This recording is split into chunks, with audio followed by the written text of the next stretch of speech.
दानव देव फनिंद निसाचर भूत भविख भवान जपेंगे।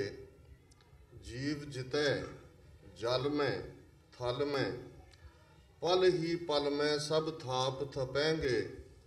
पुन प्रतापन बाढ़ जैत तुन पापन के बहु पुंज खपेंगे। साध समूह प्रसन्न फिरै जग शत्रु सबै अवलोक चपेंगे। वाहिगुरु जी का खालसा वाहिगुरु जी की फतेह। साहिब श्री गुरु ग्रंथ साहिब जी की हजूरी में जुड़े बैठे सतगुरु जी का अपना आपा गुरु खालसा साध संगत जीओ, ज्यों ही दसंबर के ये दिन आउंदे ने, दुनिया के किसी भी कोने विच बैठा हर गुरसिख वो महसूस करदे, उसका ध्यान आनंदपुर के किले वाल जांदे। 8-9 महीने का घेरा, सरसा का कंढा, परिवार विछोड़ा, चमकौर की गढ़ी, माछीवाड़े का जंगल, ते फिर उच्च दे पीर बन के सतगुरु जी का रायकोट पहुँचना। ये सारा सफ़र और ये सफ़र खदराने की ढाब मुक्तसर साहब तक पहुँचते हैं। इस नूं मैं हमेशा ये कहंदा कि ये साडे लई जिहड़ी परख गुरु ने रखी, जिहड़े पूरने सतगुरु ने पाए, इन्हां 3 सदियां का इतिहास इस गल की गवाही दिंदा है कि हर सिख दे अंदर वो चमकौर की कच्ची गढ़ी उसरी हुई है। हर सिख दे अंदर सरबंसदानी 10वें पातशाह का ये फरमान कि जिसनूं गुरु नानक साहिब की विचारधारा ने ही स्थापित कर दिता सी। जदों असी गुरु नानक साहब की बाणी का ये श्लोक वारां ते वधीक उस हैडिंग थले पढ़ते हैं, जो तो प्रेम खेलन का चाओ, सिर तर तली गली मेरी आओ, इत मार्ग पैर धरीजै, सिर दीजै कान न कीजे। कि जे तैनू प्यार की खेड खेडण का शौक है तो सिर नू तली ते रख ले ते मेरी गली विच आ जा। इस रस्ते ते जिसने भी पैर पाया उसने सिर दे दिता, पिठ नहीं दिखाई। यही क्राइटेरिया जदों असी गुरबाणी का शब्द पहला मरण कबूल, जीवन की छड़ आस, हो सबना की रेणुका, तो आओ हमारे पास। बेशक रूहानियत की दुनिया इस नूं असी आपा समर्पण, ह्यूमिलिटी, निमरता, अपना आप गुरु अगे रखना। पर जदों असी आपा आप गुरु दे अगे रख दिंदे हैं, सब कुछ गुरु दा हो जांदे, ते फिर वो बेशक उस पीरी दा सफ़र है जां मीरी दा सफ़र है, घोड़े की काठी ते बैठिया आसा दी वार करने, जां बंद बंद कटा के जदों लाहौर दे अंदर भाई मनी सिंह शहीदी पाउंदे ने, उस तो पहला असी भाई मती दास जिन्हां दी कुर्बानी नूं जदों असी याद करते हैं, पहले वो शहीद गुरु तेग बहादुर साहिब की मौजूदगी दे अंदर, ते फिर वो जलाद नूं संबोधन हुंदिआं कहंदे ने, आरा प्यारा लगत है कारा करो बनाए, सीस जाए ता जाए मेरा सिखी सिदक ना जाए। एक क्राइटेरिए ने, और बेशक इतिहास जिन्नी बार भी दोहराइए उस चों असी प्रेरणा लैंदे, पर एक दोहराना हुंदे, एक महसूस करना हुंदे, एक उसनूं अंतरात्मे हंडाना हुंदे। जदों तक तुहाडी सुरत उस आनंदपुर की फिजा दे विच नहीं जाती, जदों तक तुसीं इस सारे सफ़र नूं खुद महसूस नहीं करते, असीं सिੱਖੀ दे सबक दे उत्ते परपक्ता दे नाल खलो ही नहीं सकते।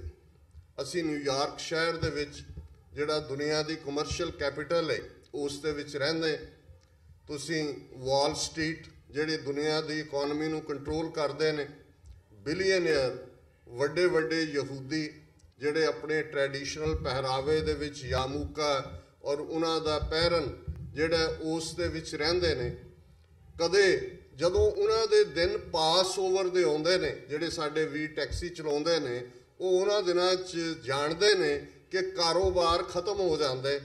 ਪਾਸ ਓਵਰ ਦਾ ਉਹ ਸਾਰਾ ਹਫ਼ਤਾ ਉਹ ਉਹਨਾਂ ਦਿਨਾਂ ਦੀ ਯਾਦ ਵਿੱਚ ਜੁੜ ਜਾਂਦੇ ਨੇ ਜਦੋਂ ਲਗਭਗ 2,5-3 ਹਜ਼ਾਰ ਸਾਲ ਪਹਿਲਾਂ ਉਹਨਾਂ ਦੇ ਪੈਗੰਬਰ ਮੋਜ਼ਿਸ ਨੇ ਉਹਨਾਂ ਨੂੰ ਇਜਿਪਟ ਦੀ ਸਲੇਵਰੀ 'ਚੋਂ ਕੱਢਿਆ ਸੀ।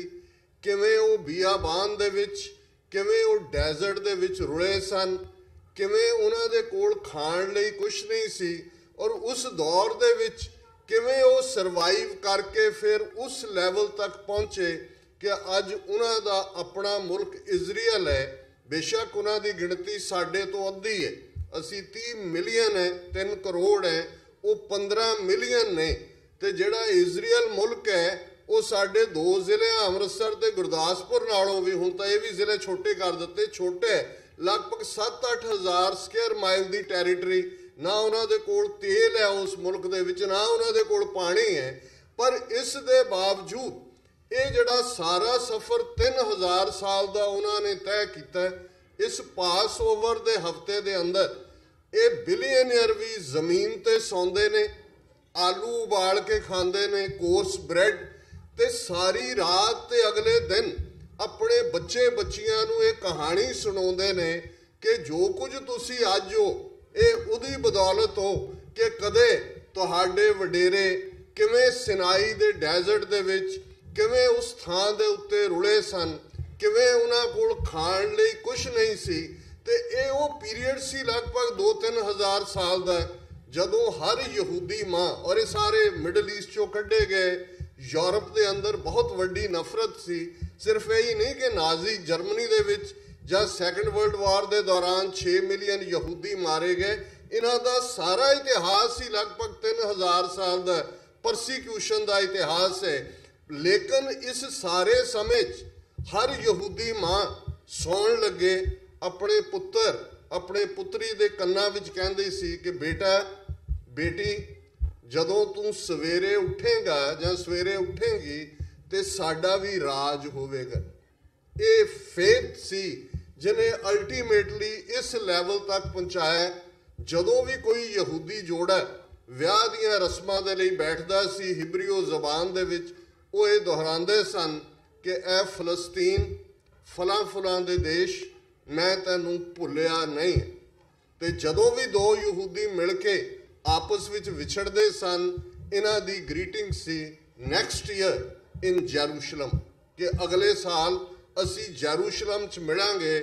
ਉਹ ਵੇਲਿੰਗ ਵਾਲ ਜੈਰੂਸ਼ਲਮ ਦੀ ਅੱਜ ਵੀ, ਬੇਸ਼ੱਕ ਅੱਜ ਇਜ਼ਰਾਈਲ ਫਲਸਤੀਨੀਆਂ ਦੇ ਨਾਲ ਕੀ ਕਰਦੇ ਅਸੀਂ ਉਸ ਨੂੰ ਹਮੇਸ਼ਾ ਕੰਡੈਮ ਕਰਦੇ ਹਾਂ, ਪਰ ਮੈਂ ਹਿਸਟੋਰੀਕਲ ਕੰਟੈਕਸਟ ਦੇ ਵਿੱਚ ਇਹ ਬਿਆਨਣਾ ਚਾਹੁੰਦਾ ਕਿ ਜੇ 3000 ਸਾਲ ਉਹਨਾਂ ਨੂੰ ਆਪਣੀਆਂ ਉਹ ਦੁਸ਼ਵਾਰੀਆਂ ਨਹੀਂ ਭੁੱਲੀਆਂ ਤੇ ਕੀ ਕਾਰਨ ਹੈ ਕਿ 3 ਸਦੀਆਂ ਦੇ ਵਿੱਚ ਉਹ ਖਾਲਸਾ ਜਿਹੜਾ 2 ਵੇਲੇ ਦੀ ਅਰਦਾਸ ਦੇ ਵਿੱਚ ਸ਼ਹੀਦਾਂ ਨੂੰ ਯਾਦ ਕਰਦਾ ਹੈ। ਮੈਨੂੰ ਨਹੀਂ ਲੱਗਦਾ ਕਿਸੇ ਮਜ਼ਹਬ ਦੀ ਪ੍ਰੇਅਰ ਹੈ ਕਿ ਜਿੱਥੇ ਤੁਸੀਂ ਆਪਣੇ ਇਹ ਪੜ੍ਹਦੇ ਹੋ, ਇਹ ਅਕਾਲ ਪੁਰਖ ਦੇ ਅੱਗੇ ਅਰਦਾਸ ਕਰਦੇ ਹੋ ਜਿਨ੍ਹਾਂ ਸਿੰਘਾਂ ਸਿੰਘਣੀਆਂ ਨੇ ਧਰਮ ਹੇਤ ਸੀਸ ਦਿੱਤੇ, ਬੰਦ ਕਟਾਏ, ਖੋਪਰੀਆਂ ਲੋਹਾਈਆਂ, ਚਰਖੀਆਂ ਤੇ ਚੜ੍ਹੇ, ਆਰਿਆਂ ਨਾਲ ਚਿਰਾਏ ਗਏ, ਗੁਰਦੁਆਰਿਆਂ ਦੀ ਸੇਵਾ ਲਈ ਕੁਰਬਾਨੀਆਂ ਕੀਤੀਆਂ, ਧਰਮ ਨਹੀਂ ਹਾਰਿਆ, ਸਿੱਖੀ ਕੇਸਾਂ ਸਵਾਸਾਂ ਨਾਲ ਨਿਭਾਈ, ਤਿਨਾਂ ਦੀ ਕਮਾਈ ਦਾ ਧਿਆਨ ਧਰ ਕੇ ਖਾਲਸਾ ਜੀ ਬੋਲੋ ਜੀ ਵਾਹਿਗੁਰੂ। ਪਰ ਕੀ ਇਹ ਲਫ਼ਜ਼ ਮੈਜ ਇੱਕ ਰਸਮ ਤੇ ਨਹੀਂ ਅਸੀਂ ਬਣਾ ਦਿੱਤੇ? ਬਾਬਾ ਸੱਜਣ ਸਿੰਘ ਜੀ, ਜਿਹੜੇ ਮੈਂ ਸਮਝਦਾ ਕਿ ਜਿੱਥੇ ਇਸ ਸਾਰੇ ਮਾਹੌਲ ਦੇ ਵਿੱਚ ਉਸ ਬੰਦਗੀ ਦਾ ਰਸ ਮਹਿਸੂਸ ਕੀਤਾ ਜਾ ਸਕਦਾ, ਉਸ ਮੀਰੀ ਦੀ ਗੱਲ ਵੀ ਮਜ਼ਬੂਤੀ ਨਾਲ ਕਰਦੇ ਨੇ, ਸੋਵਰਨਿਟੀ ਦੀ, ਔਰ ਜਿਹੜੀਆਂ ਸਾਡੇ 'ਚ ਕਮਜ਼ੋਰੀਆਂ ਨੇ ਉਹਨਾਂ ਨੂੰ ਬੜਾ ਮੁਖਰ ਹੋ ਕੇ ਬੜਾ ਓਪਨਲੀ ਕਹਿਣ ਦੀ ਹਿੰਮਤ ਵੀ ਰੱਖਦੇ ਨੇ। ਇਹ ਜ਼ਰੂਰੀ ਵੀ ਹੈ। ਬਹੁਤ ਕੁਝ ਅਸੀਂ ਰਸਮੀ ਬਣਾ ਦਿੱਤੇ, ਜਿਹੜਾ ਉਸ ਦਾ ਕੰਟੈਂਟ ਹੈ, ਜਿਹੜਾ ਉਸ ਦੀ ਟਰੂਥ ਹੈ, ਉਸ ਵੱਲ ਅਸੀਂ ਅੱਖਾਂ ਮੀਟ ਲੈਂਦੇ ਹਾਂ। ਇਹ ਸਵਾਲ ਅੱਜ ਹਰ ਇੱਕ ਸਾਨੂੰ ਇਹ ਪੁੱਛਣਾ ਬਣਦਾ ਆਪਣੇ ਆਪ ਤੋਂ ਕਿ ਸਾਨੂੰ ਇਹਨਾਂ 3 ਸਦੀਆਂ ਦੇ ਵਿੱਚ ਆਪਣਾ ਵਿਰਸਾ ਕਿਉਂ ਭੁੱਲ ਗਏ। ਦੂਸਰਾ ਵੱਡਾ ਧਰਮ ਈਸਾਈਆਂ ਤੋਂ ਬਾਅਦ ਇਸਲਾਮ ਹੈ, ਲਗਭਗ 1450 ਸਾਲ ਪੁਰਾਣਾ। ਔਰ ਤੇਜ਼ੀ ਦੇ ਨਾਲ ਫੈਲ ਰਿਹਾ ਧਰਮ। ਉਸੇ ਹੀ ਮਿਡਲ ਈਸਟ ਦੇ ਵਿੱਚ ਜਿੱਥੇ ਮੋਜ਼ਿਸ ਆਏ, ਜਿੱਥੇ ਅਬਰਾਹਿਮ ਆਏ, ਜਿੱਥੇ ਡੇਵਿਡ ਆਏ, ਜਿੱਥੇ ਜੀਸਸ ਆਏ, ਉੱਥੇ ਹੀ ਹਜ਼ਰਤ ਮੁਹੰਮਦ ਸਾਹਿਬ ਆਏ। ਔਰ ਅਸੀਂ ਦੇਖਦੇ ਕਿ ਉਹਨਾਂ ਦੇ ਇਤਿਹਾਸ ਦਾ ਇੱਕ ਵਾਕਿਆ ਜਿਸ ਨੂੰ ਕਰਬਲਾ ਦਾ ਮੈਦਾਨ ਕਿਹਾ ਜਾਂਦਾ ਹੈ, ਕਰਬਲਾ ਅੱਜ ਇਰਾਕ ਦੇ ਵਿੱਚ ਹੈ। ਇਹ ਉਹ ਮੁਕਾਮ ਹੈ ਜਿੱਥੇ ਕਿ ਹਜ਼ਰਤ ਮੁਹੰਮਦ ਸਾਹਿਬ, ਜਿਨ੍ਹਾਂ ਦੀ ਬੇਟੀ ਫਾਤਮਾ, ਉਹਨਾਂ ਦੇ ਅੱਗੋਂ 2 ਬੇਟੇ ਸਨ, ਹਸਨ ਤੇ ਹੁਸੈਨ, ਉਹ ਕਰਬਲਾ ਦੇ ਮੈਦਾਨ ਵਿੱਚ ਉਸ ਵੇਲੇ ਦੇ ਵਿਰੋਧੀ ਟਰਾਈਬ ਯਾਜ਼ੀਦ ਨੇ ਧੋਖੇ ਨਾਲ ਘੇਰ ਕੇ ਉਹਨਾਂ ਨੂੰ ਸ਼ਹੀਦ ਕਰ ਦਿੱਤਾ ਸੀ। ਲੇਕਿਨ ਅੱਜ ਵੀ ਜਦੋਂ ਤੁਸੀਂ ਇਸਲਾਮਿਕ ਕੈਲੰਡਰ ਦੇ ਅੰਦਰ ਮੁਹਰਮ ਦਾ ਦਿਨ ਦੇਖਦੇ ਹੋ, ਜਿਹੜਾ ਕਿ ਕਰਬਲਾ ਦੇ ਮੈਦਾਨ ਦੀ ਯਾਦ ਹੈ, ਔਰ ਉਸ ਦਿਨ ਤਾਜ਼ੀਏ ਕੱਢੇ ਜਾਂਦੇ ਨੇ, ਕਿਵੇਂ ਉਹ ਇਸਲਾਮ ਦੇ ਪੈਰੋਕਾਰ ਉਸ ਦਿਨ ਨੂੰ ਯਾਦ ਕਰਦੇ ਨੇ, ਕਿਸ ਵੈਰਾਗ ਦੇ ਵਿੱਚ ਹੁੰਦੇ ਨੇ, ਕਿਵੇਂ ਆਪਣੇ ਆਪ ਨੂੰ ਉਸ ਵੈਰਾਗ 'ਚ ਜ਼ਖਮੀ ਵੀ ਕਰ ਲੈਂਦੇ ਨੇ। ਫਿਰ ਉਹਨਾਂ ਦਾ ਵਿਸ਼ਵਾਸ ਹੈ ਕਿ ਜੇ ਕਰਬਲਾ ਦੀ ਮਿੱਟੀ ਉਹਨਾਂ ਜ਼ਖਮਾਂ ਦੇ ਉੱਤੇ ਲਾਈ ਜਾਏ ਤੇ ਉਹ ਹੀਲ ਹੋ ਜਾਂਦੀ ਹੈ। ਦੁਨੀਆ ਦੇ ਮੁਸਲਮਾਨਾਂ ਨੂੰ, ਸਿਰਫ ਸ਼ੀਆ ਮੁਸਲਮਾਨਾਂ ਦਾ ਹੀ ਉਹ ਦਿਨ ਨਹੀਂ ਹੈ, ਉਹ ਜ਼ਰਾ ਉਸ ਨੂੰ ਹੋਰ ਵੀ ਜ਼ਿਆਦਾ ਉਸ ਵੈਰਾਗ ਦੇ ਵਿੱਚ ਮਨਾਉਂਦੇ ਨੇ। ਲੇਕਿਨ ਇਸਲਾਮ ਦੀ ਜ਼ਿੰਦਗੀ ਕਰਬਲਾ 'ਚੋਂ ਨਿਕਲਦੀ ਹੈ। ਔਰ ਸਾਊਥ ਏਸ਼ੀਆ ਦੇ ਰੋਸ਼ਨ ਦਿਮਾਗ ਸ਼ਾਇਰ ਅਲਾਮਾ ਇਕਬਾਲ ਨੇ ਜਦੋਂ ਇਹ ਕਿਹਾ, ਇਸਲਾਮ ਜ਼ਿੰਦਾ ਹੋਤਾ ਹੈ ਹਰ ਕਰਬਲਾ ਕੇ ਬਾਅਦ, ਕਿ ਹਰ ਕਰਬਲਾ ਜਦੋਂ ਹੁੰਦੀ ਹੈ ਇਸਲਾਮ ਨੂੰ ਜ਼ਿੰਦਗੀ ਮਿਲਦੀ ਹੈ। 1450 ਸਾਲ 'ਚ ਕਿਸੇ ਮੁਸਲਮਾਨ ਨੂੰ ਕਰਬਲਾ ਨਹੀਂ ਭੁੱਲਿਆ। ਤੇ ਖਾਲਸਾ ਜੀ, ਅਸੀਂ ਜੇ ਇਹਨਾਂ ਦਿਨਾਂ ਨੂੰ ਹੀ ਯਾਦ ਕਰੀਏ, ਸ਼ਹੀਦਾਂ ਦੇ ਸਰਤਾਜ ਸਤਿਗੁਰੂ ਅਰਜਨ ਸਾਹਿਬ ਆਪਣੀ ਸ਼ਹਾਦਤ ਦੇ ਨਾਲ ਉਹ ਪੈਰਾਮੀਟਰ ਸੈੱਟ ਕਰ ਦਿੰਦੇ ਨੇ ਜਿਸ 'ਚੋਂ ਸ਼ਹੀਦਾਂ ਦੀ ਕੌਮ, ਮੈਨੂੰ ਯਾਦ ਹੈ 1992-93 ਦੇ ਦੌਰ 'ਚ assistant professor of anthropology doctor Cynthia university of Maine ਵਿੱਚ ਸਨ। ਉਹ ਮੈਨੂੰ ਪਹਿਲੀ ਵਾਰ ਬਰਕਲੀ ਯੂਨੀਵਰਸਿਟੀ 'ਚ ਮਿਲੇ। ਉਹਨਾਂ ਨੇ ਦਿਲਚਸਪੀ ਦਿਖਾਈ ਕਿ ਉਹ ਸਾਡੇ ਮੌਜੂਦਾ ਸੰਘਰਸ਼ ਖਾਲਿਸਤਾਨ ਦੇ ਉੱਤੇ ਕੰਮ ਕਰਨਾ ਚਾਹੁੰਦੇ ਨੇ, ਉਸ ਬਾਰੇ ਰਿਸਰਚ ਕਰਨਾ ਚਾਹੁੰਦੇ ਨੇ। 3-4 ਸਾਲ ਮੈਂ ਉਹਨਾਂ ਨੂੰ ਅਸਿਸਟ ਕੀਤਾ। ਸਾਰੇ ਅਮਰੀਕਾ, ਕੈਨੇਡਾ, ਭਾਰਤ ਜਿਹੜੇ ਸਰਵਾਈਵਰ ਸਨ, ਜਿਹੜੇ ਕਿ ਭਾਰਤੀ ਪੁਲਿਸ ਫੌਜ ਦੇ ਜ਼ੁਲਮਾਂ 'ਚੋਂ ਨਿਕਲ ਕੇ ਸਰਵਾਈਵ ਕਰਕੇ ਆਏ, ਤੇ ਉਹਨਾਂ ਦੇ ਨਾਲ ਇੰਟਰਵਿਊਜ਼ 'ਤੇ ਬੇਸਡ ਉਹਨਾਂ ਦੀ ਇੱਕ ਬੜੀ ਕਲਾਸਿਕ ਕਿਤਾਬ, ਜਿਹੜੀ ਕਈ ਯੂਨੀਵਰਸਿਟੀਆਂ ਦੀ ਟੈਕਸਟ ਬੁੱਕ ਵੀ ਹੈ, fighting for faith and nation, dialogues with Sikh militants, ਇਹ ਕਿਤਾਬ ਦਾ ਨਾਂ ਹੈ। ਹੁਣ ਸੈਂਕੜਿਆਂ ਇੰਟਰਵਿਊ ਹੋਏ, ਮੈਂ ਉਹਨਾਂ ਦੇ ਲਈ ਇੰਟਰਪ੍ਰੀਟ ਕਰਦਾ ਸੀ ਪੰਜਾਬੀ ਤੋਂ ਅੰਗਰੇਜ਼ੀ 'ਚ। ਔਰ ਜਦੋਂ ਵੀ ਉਹਨਾਂ ਨੇ ਇੱਕ ਸਿੰਘ ਜਿਹੜੇ ਟੋਰਾਂਟੋ ਦੇ ਵਿੱਚ ਇੰਟਰਵਿਊ ਦੇ ਰਹੇ ਸਨ, ਉਹਨੇ ਬਿਆਨ ਕੀਤਾ ਕਿ ਉਹਦੇ ਨਾਲ ਕੀ ਹੋਇਆ ਟਾਰਚਰ ਸੈਂਟਰ 'ਚ, ਕਿਵੇਂ ਉਹਨੂੰ ਕਿਸ ਚੋਂ ਗੁਜ਼ਾਰਿਆ ਗਿਆ। 2 ਵਾਰ ਉਹ ਇੰਟਰਵਿਊ ਇੰਟਰਪਟ ਹੋਇਆ ਕਿਉਂਕਿ ਡਾਕਟਰ ਸਿੰਥੀਆ ਖੁਦ ਵੀ ਟੀਅਰਸ ਦੇ ਵਿੱਚ ਸਨ, ਉਹ ਕੰਟੀਨਿਊ ਨਹੀਂ ਸੀ ਕਰ ਪਾ ਰਹੇ। ਔਰ ਮੈਂ ਉਸ ਥਾਂ ਦੇ ਉੱਤੇ ਪੌਜ਼ ਦੇ ਕੇ ਫਿਰ ਦੁਬਾਰਾ ਅਸੀਂ ਇੰਟਰਵਿਊ ਸ਼ੁਰੂ ਕਰਦੇ ਸੀ। ਅਖੀਰ ਦੇ ਵਿੱਚ ਉਹਨੇ ਪੁੱਛਿਆ, ਡਾਕਟਰ ਸਿੰਥੀਆ ਨੇ ਉਸ ਨੂੰ, ਕਿ ਇੰਨਾ ਟਾਰਚਰ, ਇਸ ਸਾਰੇ ਹਾਲਤ 'ਚੋਂ ਤੂੰ ਲੰਘਿਆ, ਕੀ ਚੱਲ ਰਿਹਾ ਸੀ ਤੇਰੇ ਦਿਮਾਗ 'ਚ? ਤੇ ਉਸਨੇ ਕਿਹਾ ਕਿ ਮੇਰੇ ਮਨ ਦੀਆਂ ਅੱਖਾਂ ਸਾਹਮਣੇ ਲਾਹੌਰ ਦੀ ਉਹ ਤੱਤੀ ਤਵੀ ਸੀ, ਗੁਰੂ ਅਰਜਨ ਸਾਹਿਬ ਤੱਤੀ ਤਵੀ ਤੇ ਬੈਠੇ ਸਨ, ਸਿਰ ਤੇ ਰੇਤ ਪੈ ਰਹੀ ਸੀ, ਤੇ ਮੈਨੂੰ ਉਹ ਕਹਿ ਰਹੇ ਸਨ ਕਿ ਪੁੱਤਰ ਡੋਲਣਾ ਨਹੀਂ। ਤੇ ਮੈਨੂੰ ਤਾਂ ਉਹੀ ਕੁਛ ਨਜ਼ਰ ਆਉਂਦਾ ਰਿਹਾ, ਮੈਨੂੰ ਪਤਾ ਹੀ ਨਹੀਂ ਲੱਗਾ, ਮੈਨੂੰ ਪੀੜ ਹੀ ਨਹੀਂ ਹੋਈ। ਸਾਡਾ ਇਤਿਹਾਸ ਇਹਨਾਂ ਫਾਊਂਡੇਸ਼ਨਸ ਦੇ ਉੱਤੇ ਗੁਰੂ ਸਾਹਿਬ ਨੇ ਖੜਾ ਕੀਤਾ ਹੋਇਆ, ਕਿਉਂਕਿ ਅੱਜ ਦਾ ਸਮਾਗਮ ਚਮਕੌਰ ਦੀ ਗੜੀ ਸਾਹਿਬਜ਼ਾਦਿਆਂ ਦੀ ਸ਼ਹਾਦਤ ਨੂੰ ਸਮਰਪਿਤ ਹੈ। ਤੇ ਮੈਂ ਯਾਦ ਦਹਾਨੀ ਕਰਵਾ ਦਿਆਂ ਕਿ ਇਹਨਾਂ 8-9 ਮਹੀਨਿਆਂ ਦੇ ਸਮੇਂ 'ਚ ਜਿੱਥੇ ਅਨੰਦਪੁਰ ਸਾਹਿਬ ਦੇ ਅੰਦਰ ਹਜ਼ਾਰਾਂ ਸਿੰਘ ਬਾਹਰ ਨਿਕਲ ਕੇ ਜੂਝ ਕੇ ਸ਼ਹੀਦ ਹੁੰਦੇ ਨੇ, ਇਹ ਫਾਈਨਲ ਸਫ਼ਰ ਜਿਹੜਾ ਸੱਚ ਦੇ ਮਾਰਗ ਦਾ ਸਫ਼ਰ ਹੈ, ਅਨੰਦਪੁਰ ਦੇ ਕਿਲੇ ਤੋਂ ਉਸ ਮਾਛੀਵਾੜੇ ਦੇ ਔਰ ਉਸ ਮੁਕਤਸਰ ਤੱਕ ਦਾ ਸਫ਼ਰ, ਇਹ ਸੱਚ ਦੇ ਮਾਰਗ ਦਾ ਸਫ਼ਰ ਹੈ।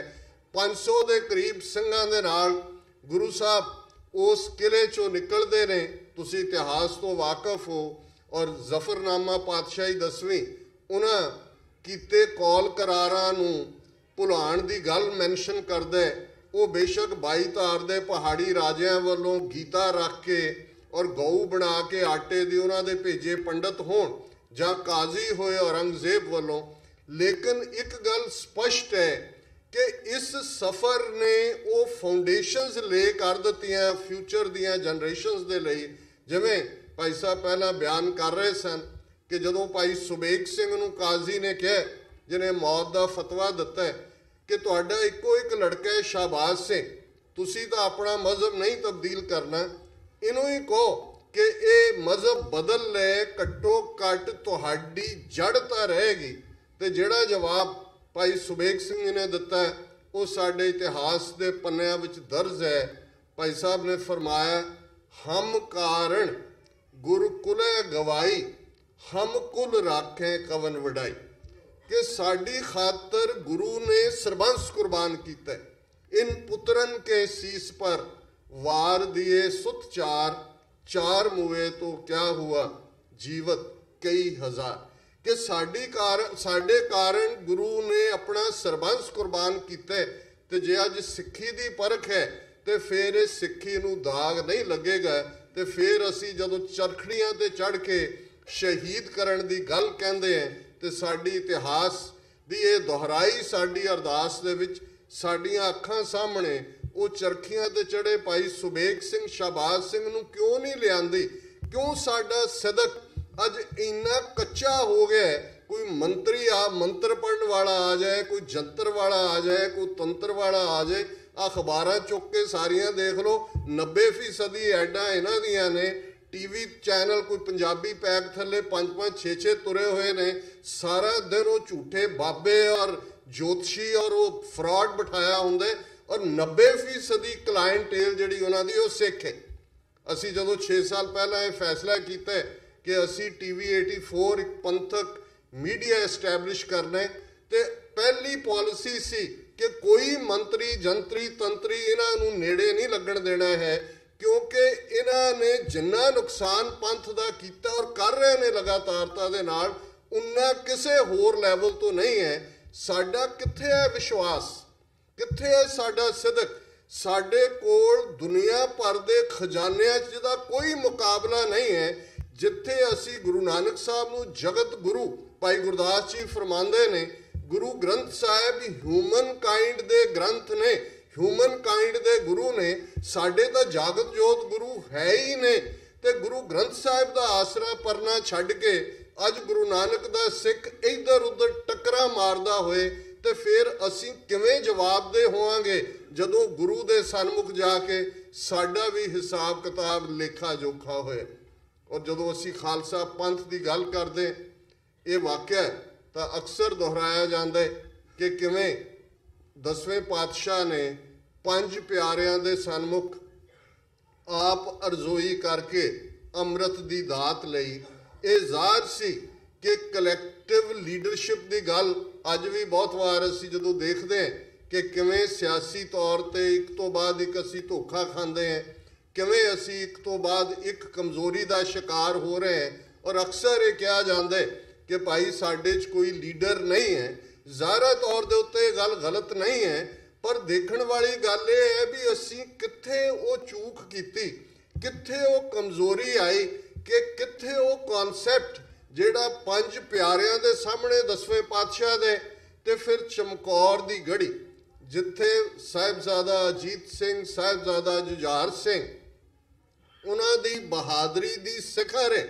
ਜਿਸ ਪ੍ਰਥਾਏ ਜਦੋਂ ਅੱਲਾ ਯਾਰ ਖਾਂ ਯੋਗੀ ਜਾਂ ਬਾਬੂ ਰਜਤ ਅਲੀ ਜਿਨ੍ਹਾਂ ਨੇ ਇਸ ਦੇ ਉੱਤੇ ਕਿੱਸੇ ਲਿਖੇ ਨੇ ਉਹਨਾਂ ਦਾ ਜ਼ਿਕਰ ਹੁੰਦਾ, ਤੇ ਫਿਰ ਪ੍ਰੀਵੀਅਸ ਨਾਈਟ ਜਦੋਂ ਪਹੁੰਚਦੇ ਨੇ ਉਸ ਬਾਰੇ ਅੱਲਾ ਯਾਰ ਖਾਂ ਯੋਗੀ ਦੀਆਂ 2 ਲਾਈਨਾਂ ਨੇ, ਜਿਸ ਦੇ ਵਿੱਚ ਉਹ 10ਵੇਂ ਪਾਤਸ਼ਾਹ ਦੇ ਮੁਖਾਰਬਿੰਦ ਤੋਂ ਇਹ ਸ਼ਬਦ ਕਵਾਉਂਦਾ ਕਿ ਕਰਤਾਰ ਸੇ ਕਹਿ ਰਹੇ ਥੇ ਗੋਇਆ रूबरू होकर कल जाऊंगा चमकौर से मैं सुर्ख रूह होकर।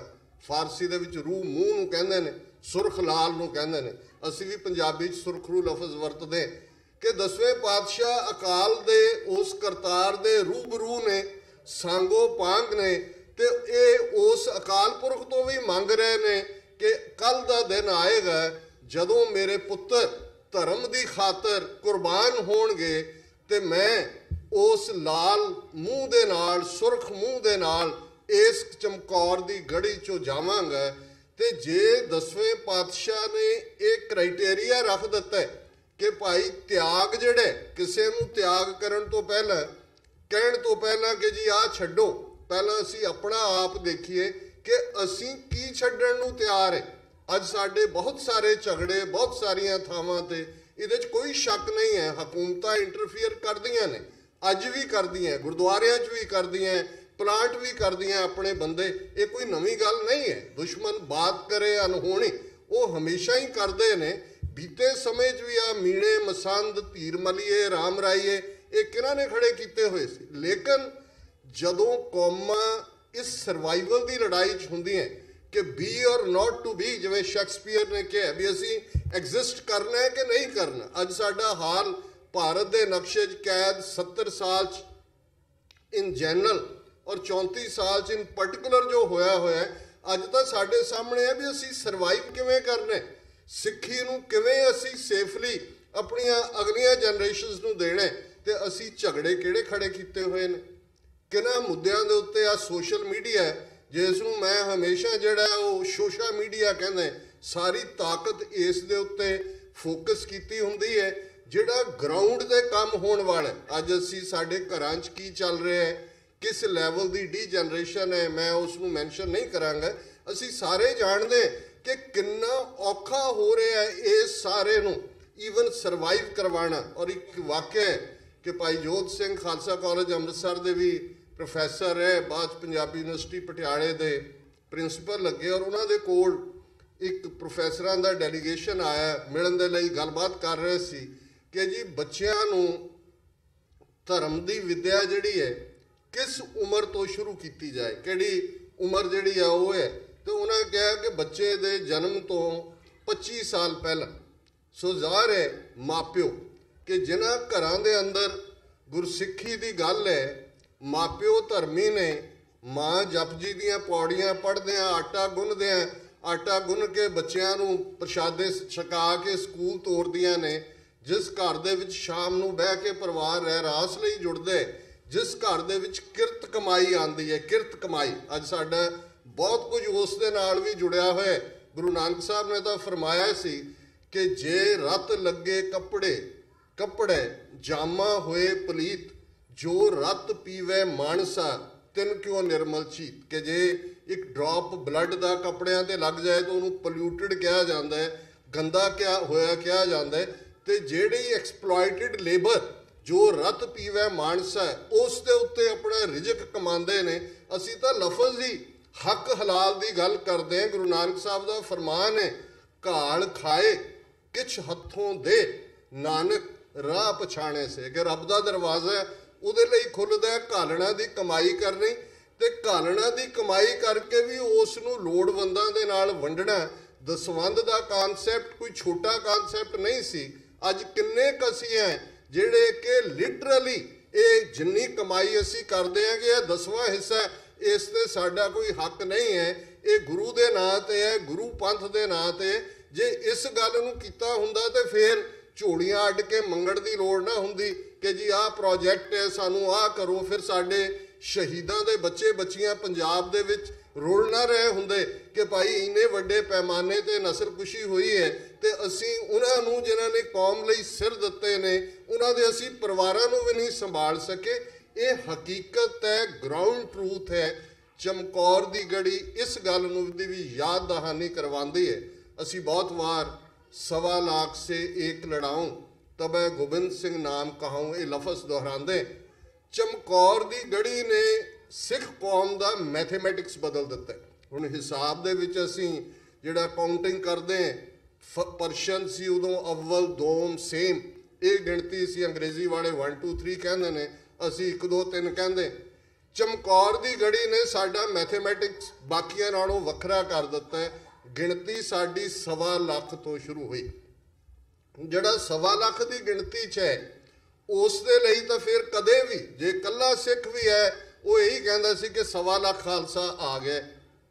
ਹੁਣ ਇਹੀ ਜੇ ਅਸੀਂ ਚਮਕੌਰ ਦੀ ਗੜੀ ਨੇ ਕਿਵੇਂ ਇਤਿਹਾਸ ਨੂੰ ਇਫੈਕਟ ਕੀਤਾ, ਤੇ ਫਿਰ ਸਾਰਾਗੜ੍ਹੀ ਦੀ ਗੱਲ 1897 ਦੇ ਵਿੱਚ ਕਿਵੇਂ 21 ਸਿੱਖ ਸੋਲਜਰਸ ਨੇ 10,000 ਦੇ ਕਰੀਬ ਜਿਹੜੇ ਹਮਲਾਵਰ ਸਨ, ਉਹ ਸਾਰੇ ਫਰੰਟਲ ਏਰੀਆ 'ਚ ਅੱਜ ਜਿਹੜਾ ਖੈਬਰ ਪਖਤੂਨਖਵਾ ਉਹ ਸੂਬੇ ਦਾ ਹਿੱਸਾ ਹੈ, ਪਰ ਕਿਉਂਕਿ ਉਹ ਬ੍ਰਿਟਿਸ਼ ਨੌਕਰੀ ਦੇ ਥੱਲੇ ਸਨ, ਪਰ ਫਿਰ ਵੀ ਉਹਨਾਂ ਦੀ ਬਹਾਦਰੀ ਇੰਗਲੈਂਡ ਦੇ ਵਿੱਚ ਹਾਊਸ ਆਫ ਕਾਮਨਸ ਸਾਰਿਆਂ ਨੇ ਖੜੇ ਹੋ ਕੇ ਸੈਲਿਊਟ ਕੀਤਾ। ਅੱਜ ਵੀ ਫਰਾਂਸ ਦੇ ਸਕੂਲਾਂ 'ਚ ਯੂਨਾਈਟਿਡ ਨੇਸ਼ਨਸ ਦੇ ਇੱਕ ਸਟੇਜ ਦੇ ਉੱਤੇ ਚੈਪਟਰਸ ਦੇ ਵਿੱਚ ਵੀ ਸਾਰਾਗੜ੍ਹੀ ਦਾ ਮੈਂਸ਼ਨ ਸੀ ਕਿ 21 ਸਿੱਖਾਂ ਨੇ ਕਿਵੇਂ ਟੂ ਦਾ ਲਾਸਟ ਮੈਨ, ਜਿਹੜਾ ਅਖੀਰਲਾ ਬੰਦਾ ਸੀ, ਉਹਨੇ ਅਖੀਰਲਾ ਮੈਸੇਜ ਭੇਜਿਆ ਕਿ ਮੈਂ ਸੰਗੀਨ ਚੜ੍ਹਾ ਲਈ ਹੈ ਬੰਦੂਕ ਤੇ, ਉਹ ਸਿਗਨਲ ਦਾ ਇੰਚਾਰਜ ਸੀ ਔਰ ਮੈਂ ਜੰਗ ਦੇ ਮੈਦਾਨ 'ਚ ਜਾ ਰਿਹਾ। ਤੇ ਫਿਰ ਸਾਡੀਆਂ ਅੱਖਾਂ ਸਾਹਮਣੇ ਵਾਪਰਿਆ ਜੂਨ 84 ਦਾ ਘੱਲੂਘਾਰਾ। ਜੂਨ ਦਾ ਪਹਿਲਾ ਹਫ਼ਤਾ ਸੰਤ ਜਰਨੈਲ ਸਿੰਘ ਜੀ ਖਾਲਸਾ ਪਿੰਡਾਂ ਵਾਲੇ, ਜਨਰਲ ਸੁਬੇਗ ਸਿੰਘ, ਭਾਈ ਅਮਰੀਕ ਸਿੰਘ, ਉਹਨਾਂ ਦੇ ਨਾਲ 2 ਦਰਜਨ 3 ਦਰਜਨ 4 ਦਰਜਨ ਵੱਧ ਤੋਂ ਵੱਧ ਕਿੰਨੇ ਕੁ ਸਿੰਘ ਜਿਹੜੇ ਜੂਝਣ ਵਾਲੇ ਸੀ, ਤੇ 2 ਲੱਖ ਫੌਜ ਦਾ ਘੇਰਾ। ਤਿੰਨੋਂ ਹੀ ਫੌਜ ਦੀਆਂ ਜਿਹੜਾ 에ਅਰ ਫੋਰਸ ਦਾ ਵੀ ਯੂਜ਼ ਹੁੰਦਾ ਹੈ, ਨੇਵਲ ਡਾਈਵਰਸ ਵੀ ਇਸਤੇਮਾਲ ਕੀਤੇ ਜਾਂਦੇ ਨੇ, ਗਰਾਊਂਡ ਦੇ ਉੱਤੇ ਇਨਫੈਂਟਰੀ ਜਿਸ ਦੇ ਵਿੱਚ ਟੈਂਕ, ਤੋਪਾਂ, ਜ਼ਹਿਰੀਲੀ ਗੈਸ, ਹਰ ਚੀਜ਼ ਦਾ ਇਸਤੇਮਾਲ ਹੁੰਦਾ, ਤੇ 72 ਘੰਟੇ ਇੰਨੀ ਪਾਵਰਫੁਲ ਆਰਮੀ, ਜਿਨ੍ਹਾਂ ਦਾ ਜਰਨੈਲ ਇਹ ਹੰਕਾਰ ਕੇ ਕਹਿੰਦਾ ਸੀ ਕਿ ਜਦੋਂ ਟੈਂਕ ਗੜਗੜਾਉਂਦੇ ਨੇ, ਜਦੋਂ ਤੋਪਾਂ ਦੀ ਆਵਾਜ਼ ਹੁੰਦੀ ਹੈ, ਵੱਡਿਆਂ ਵੱਡਿਆਂ ਦੀਆਂ ਲੱਤਾਂ ਕੰਬਣ ਲੱਗ ਜਾਂਦੀਆਂ ਨੇ, ਤੇ ਲੱਤਾਂ ਕਿਹਦੀਆਂ ਕੰਬੀਆਂ। ਇਹ ਫਿਰ ਉਹੀ ਜਿਹੜਾ ਮੀਡੀਆ ਦੇ ਸਾਹਮਣੇ ਖਲੋ ਕੇ ਕਹਿ ਰਿਹਾ ਹੈ, giving the adversary his due, they fought to the last breath and bullet, ਕਿ ਜੇ ਵਿਰੋਧੀ ਨੂੰ ਵੀ ਉਹਦਾ ਬਣਦਾ ਹੱਕ ਦੇਣਾ ਤੇ ਉਹ ਅਖੀਰਲੀ ਗੋਲੀ ਤੇ ਅਖੀਰਲੇ ਸਾਹ ਤੱਕ ਜੂਝੇ। ਇਹ ਚਮਕੌਰ ਦੀ ਗੜੀ ਦਾ ਕ੍ਰਿਸ਼ਮਾ। ਚਮਕੌਰ ਦੀ ਗੜੀ ਕਦੇ ਸਿੱਖ ਨੂੰ ਸਰੈਂਡਰ ਨਹੀਂ ਕਰਨ ਦਿੰਦੀ। ਚਮਕੌਰ ਦੀ ਗੜੀ ਕਦੇ ਸਿੱਖ ਨੂੰ ਆਪਣੇ ਆਪ ਨੂੰ ਉਹ ਕਮਜ਼ੋਰ ਨਹੀਂ ਸਮਝੇਗਾ। ਉਹ 1.25 ਲੱਖ ਵਾਲੀ ਸਪਿਰਿਟ ਦੇ ਨਾਲ ਖਲੋਤਾ, to the last breath and bullet ਮਰੇਗਾ, ਸ਼ਹੀਦ ਹੋਏਗਾ। ਇਹ ਚਮਕੌਰ ਦੀ ਗੜੀ ਨੇ ਦੁਨੀਆ ਦੇ ਇਤਿਹਾਸ ਨੂੰ ਬਦਲ ਦਿੱਤਾ ਹੈ। ਐਵੇਂ ਨਹੀਂ ਉਹ ਇੱਕ ਪਿਲਗ੍ਰਿਮੇਜ ਸੈਂਟਰ ਵਾਲਾ ਯਾਰ ਖਾਂ ਯੋਗੀ ਕਹਿੰਦੇ ਕਿ ਇਹ ਜਿਹੜਾ ਉਹ ਤੀਰਥ ਹੈ, ਤੇ ਉਸ ਚਮਕੌਰ ਦੀ ਗੜੀ 'ਚ ਫਿਰ ਜੇ ਸ਼ਹੀਦੀਆਂ ਦੀ ਗੱਲ ਕਰੀਏ, ਔਰ ਬਹੁਤ ਵਾਰ ਅੱਜ ਅਸੀਂ ਬਹੁਤ ਸਾਰੇ ਮਸਲੇ ਜਿਹੜੇ ਭਾਰਤ ਦੇ ਨਕਸ਼ੇ 'ਚ ਫੇਸ ਕਰ ਰਹੇ ਹਾਂ, ਔਰ ਮੈਂ ਅਕਸਰ ਇਹ ਮਹਿਸੂਸ ਕਰਦਾ ਕਿ ਜਦੋਂ ਕੌਮਾਂ ਆਪਣੇ ਰਹਿਬਰ ਦੇ ਸਪਿਰਿਚੁਅਲ ਮੈਸੇਜ ਤੋਂ ਡਾਈਵਰਟ ਹੁੰਦੀਆਂ ਤੇ ਉਹ ਸਫਰ ਕਰਦੀਆਂ। ਗੁਰੂ ਨਾਨਕ ਸਾਹਿਬ ਨੇ ਸਾਨੂੰ ਇਹ ਇੱਕ ਮੈਸੇਜ ਦਿੱਤਾ ਸੀ, ਨੀਚਾ ਅੰਦਰ ਨੀਚ ਜਾਤ, ਨੀਚੀ ਹੂੰ ਅਤ ਨੀਚ, ਨਾਨਕ ਤਿੰਨ ਕੈ ਸੰਗ ਸਾਥ, ਵੱਡਿਆਂ ਸਿਉ ਕਿਆ ਰੀਸ, ਜਿੱਥੈ ਨੀਚ ਸੰਭਾਲੀਅਨ ਤਿੱਥੈ ਨਦਰ ਤੇਰੀ ਬਖਸ਼ੀਸ਼। ਕਿ ਮੈਂ ਨੀਵਿਆਂ ਦੇ ਨਾਲ ਖੜ੍ਹਾਂ, ਜਿਨ੍ਹਾਂ ਨੂੰ ਬ੍ਰਾਹਮਣਵਾਦੀ ਸਮਾਜ ਨੇ ਜ਼ਾਤ ਪਾਤੀ ਵਰਣ ਆਸ਼ਰਮ ਦੇ ਥੱਲੇ ਸਭ ਤੋਂ ਥੱਲੜੇ ਡੰਡੇ ਤੇ ਖੜਾ ਕਰਕੇ ਉਸ ਤੋਂ ਸਾਰੇ ਉਹ ਹੱਕ ਖੋਹ ਲਏ ਸਨ ਜਿਨ੍ਹਾਂ ਨੂੰ ਮਨੁੱਖੀ ਹੱਕ ਕਿਹਾ ਜਾਂਦਾ। ਤੇ ਗੁਰੂ ਸਾਹਿਬ ਨੇ ਫਰਮਾਇਆ ਸੀ ਕਿ ਮੈਂ ਇਹਨਾਂ ਦੇ ਨਾਲ ਖਲੋਤਾ। ਤੇ ਫਿਰ ਇਤਿਹਾਸ ਲਗਭਗ 200-250 ਸਾਲ 200 ਸਾਲ ਦਾ ਚੱਕਰ ਲਾਉਂਦਾ। 1675 ਸੀਸਗੰਜ ਸਾਹਿਬ ਤੋਂ ਅਨੰਦਪੁਰ ਸਾਹਿਬ ਤੱਕ ਉਹ ਗੁਰੂ ਕਾ ਪਿਆਰਾ ਭਾਈ ਜੈਤਾ ਗੁਰੂ ਤੇਗ ਬਹਾਦਰ ਸਾਹਿਬ ਦਾ ਸੀਸ ਲੈ ਕੇ, ਤੇ ਬਾਲਾ ਪ੍ਰੀਤਮ 9 ਸਾਲ ਦੇ ਨੇ, ਭਾਈ ਜੈਤਾ ਭਰ ਜਵਾਨੀ 'ਚ ਨੇ, ਤੇ ਬਾਲਾ ਪ੍ਰੀਤਮ ਆਪਣੇ ਗਲ ਨਾਲ ਲਾ ਕੇ ਉਸ ਸਿੱਖ ਨੂੰ ਭਾਈ ਜੈਤੇ ਨੂੰ ਕਹਿੰਦੇ ਨੇ ਰੰਗਰੇਟੇ ਗੁਰੂ ਕੇ ਬੇਟੇ। ਹੁਣ ਇਹ ਰੰਗ ਰੱਤੇ ਗੁਰੂ ਦੇ ਬੇਟੇ ਨੇ। ਸਿਰਫ ਮੈਂ 2-3 ਵਾਕਿਆ ਦੇਖਦਾ ਇਤਿਹਾਸ, ਜਿੱਥੇ 4 ਬਾਇਓਲੋਜੀਕਲ ਸੰਸ ਜਿਹੜੇ ਉਹਨਾਂ ਦੇ 10ਵੇਂ ਪਾਤਸ਼ਾਹ ਦਾ ਨੇ, ਖਾਲਸਾ ਨਾਦੀ ਪੁੱਤਰ ਹੈ। ਨਾਦ ਸ਼ਬਦ ਨੂੰ ਕਹਿੰਦੇ ਨੇ, ਸ਼ਬਦ 'ਚੋਂ ਪੈਦਾ ਹੋਇਆ, ਸ਼ਬਦ ਕਦੇ ਮਰਦਾ ਨਹੀਂ ਹੈ, ਇਸ ਲਈ ਖਾਲਸਾ ਵੀ ਇਟਰਨਲ ਹੈ। ਖਾਲਸਾ ਕਦੇ ਮਰਦਾ ਨਹੀਂ ਹੈ। ਖਾਲਸਾ ਪ੍ਰਗਟ ਹੋਇਆ, ਖਾਲਸਾ ਅਕਾਲ ਪੁਰਖ ਕੀ ਫੌਜ, ਪ੍ਰਗਟਿਓ ਖਾਲਸਾ ਪਰਮਾਤਮ ਕੀ ਮੌਜ। ਪਰ ਜੇ ਇਤਿਹਾਸਕ ਵੇਰਵੇ 'ਚ ਦੇਖੀਏ ਤਾਂ ਜਿਨ੍ਹਾਂ ਨੂੰ ਸਿੱਧੇ ਤੌਰ ਤੇ ਬੇਟਾ ਕਹਿ ਕੇ ਸੰਬੋਧਨ ਕੀਤਾ ਗੁਰੂ ਸਾਹਿਬ ਨੇ, ਉਹ ਜਾਂ ਭਾਈ ਜੈਤਾ ਨੇ ਤੇ ਜਾਂ ਨਬੀ ਖਾਨ ਗਨੀ ਖਾਨ 2 ਪਠਾਨ ਨੇ। ਮੈਂ ਹੁਣ ਵਕਤ ਦੀ ਸੀਮਾ ਜੇ ਤੁਸੀਂ ਉਹਨਾਂ ਨੂੰ ਜਿਹੜਾ ਹੁਕਮਨਾਮਾ 10ਵੇਂ ਪਾਤਸ਼ਾਹ ਨੇ ਦਿੱਤਾ ਸ੍ਰੀ ਸਾਹਿਬ ਦਿੱਤੀ ਉਹ ਦੇਖੋ ਤੇ ਗੁਰੂ ਕੇ ਬੇਟੇ ਸੰਬੋਧਨ ਕੀਤਾ ਹੋਇਆ ਹੈ। ਹੁਣ ਰੰਗਰੇਟੇ ਤਾਂ ਗੁਰੂ ਨੇ ਕਹਿ ਦਿੱਤਾ ਕਿ ਭਾਈ ਗੁਰੂ ਕੇ ਬੇਟੇ ਨੇ, ਅਸੀਂ ਉਹਨਾਂ ਨੂੰ ਸਮਾਜ ਦੇ ਕਿਸ ਡੰਡੇ ਦੇ ਉੱਤੇ ਬ੍ਰਾਹਮਣਵਾਦੀਆਂ ਨੇ ਤਾਂ ਜੋ ਕੀਤਾ ਹੀ ਸੀ, ਅਸੀਂ ਕੀ ਕੀਤਾ। ਅੱਜ ਸਾਨੂੰ ਫਿਕਰ ਹੈ ਕਿ ਕਿੰਨਾ ਵੱਡਾ ਜਿਹੜਾ ਭਾਰਤ ਦੇ ਵਿੱਚ ਕਿਸ ਕਿਸਮ ਦੀ ਸੋਚ ਨਰਿੰਦਰ ਮੋਦੀ ਦੇ ਥੱਲੇ 2022 ਤੱਕ ਹਰ ਇੱਕ ਨੂੰ ਹਿੰਦੂ ਬਣਾਉਣ ਦੀ ਗੱਲ, ਔਰ ਉਸ ਦੇ ਵਿੱਚ ਸਿੱਖ ਵੀ ਸਫ਼ਰ ਕਰ ਰਹੇ ਨੇ, ਮੁਸਲਮਾਨ ਵੀ ਕਰ ਰਹੇ ਨੇ, ਈਸਾਈ ਵੀ ਕਰ ਰਹੇ ਨੇ, ਔਰ ਸਭ ਤੋਂ ਜ਼ਿਆਦਾ ਗਿਣਤੀ ਦਲਿਤ ਦਾ ਮਤਲਬ ਇਹ ਕੋਈ ਜ਼ਾਤ ਨਹੀਂ ਹੈ, ਦਲਿਆ ਹੋਇਆ ਡਾਊਨ ਟਰੋਡਨ ਉਹ ਵੀ ਨੇ। ਤੇ ਜੇ ਇਹ ਅਸੀਂ ਆਪਣੇ ਗਲ ਨਾਲ ਲਾਇਆ ਹੁੰਦਾ, ਇਹ ਇਕੱਲਾ ਗੁਰੂ ਨਾਨਕ ਸਾਹਿਬ ਨੇ ਨਹੀਂ ਸੀ ਫਰਮਾਇਆ ਜਾਂ 10ਵੇਂ ਪਾਤਸ਼ਾਹ ਨੇ ਰੰਗਰੇਟੇ ਗੁਰੂ ਕੇ ਬੇਟੇ ਨਹੀਂ ਸੀ ਕਿਹਾ। ਜੇ ਚਮਕੌਰ ਦੀ ਗੜੀ ਵੱਲ ਧਿਆਨ ਦੇਣਾ ਤੇ ਫਿਰ ਭਾਈ ਸੰਗਤ ਸਿੰਘ ਜਦੋਂ 5 ਸਿੰਘਾਂ ਦੇ ਉਸ ਹੁਕਮਨੁਮਾ ਬੇਨਤੀ ਦੇ ਥੱਲੇ, ਇਹ ਵੀ ਇੱਕ ਦੁਹਰਾ ਸੀ 5 ਪਿਆਰਿਆਂ ਦੇ ਸਾਹਮਣੇ ਅੰਮ੍ਰਿਤ ਦੀ ਦਾਤ ਮੰਗਣ ਤੋਂ, ਕਿ 5 ਸਿੰਘਾਂ ਦੇ ਉਸ ਬੇਨਤੀਨੁਮਾ ਹੁਕਮ ਕਿ ਤੁਸੀਂ ਚਮਕੌਰ ਦੀ ਗੜੀ 'ਚੋਂ ਚਲੇ ਜਾਓ, ਉਸ ਦੇ ਸਾਹਮਣੇ ਸਿਰ ਝੁਕਾਉਂਦਿਆਂ 10ਵੇਂ ਪਾਤਸ਼ਾਹ ਵਾਰਨਿੰਗ ਦੇ ਕੇ ਚੈਲੰਜ ਕਰਕੇ ਨਿਕਲਦੇ ਨੇ। ਇਤਿਹਾਸ ਤੋਂ ਤੁਸੀਂ ਵਾਕਿਫ ਹੋ, ਲੇਕਿਨ ਉਸ ਤੋਂ ਪਹਿਲਾਂ ਗੁਰੂ ਸਾਹਿਬਾਨ ਦੀ ਪੁਸ਼ਾਕ, ਉਹਨਾਂ ਦੀ ਜਿਗਾ ਕਲਗੀ, ਉਹ ਭਾਈ ਸੰਗਤ ਸਿੰਘ ਜਿਹੜੇ ਕਿ ਗੁਰੂ ਸਾਹਿਬ ਜਿਹੜੇ ਲਿਖਿਆ ਜਾਂਦਾ ਹੈ ਇਤਿਹਾਸਕ ਸੋਰਸਿਸ ਦੇ ਵਿੱਚ ਕਿ ਉਹਨਾਂ ਦਾ ਮੁਹਾਂਦਰਾ 10ਵੇਂ ਪਾਤਸ਼ਾਹ ਨਾਲ ਮਿਲਦਾ ਸੀ, ਉਹਨਾਂ ਨੂੰ ਉਹ ਬਖਸ਼ਿਸ਼ ਕਰਦੇ ਨੇ।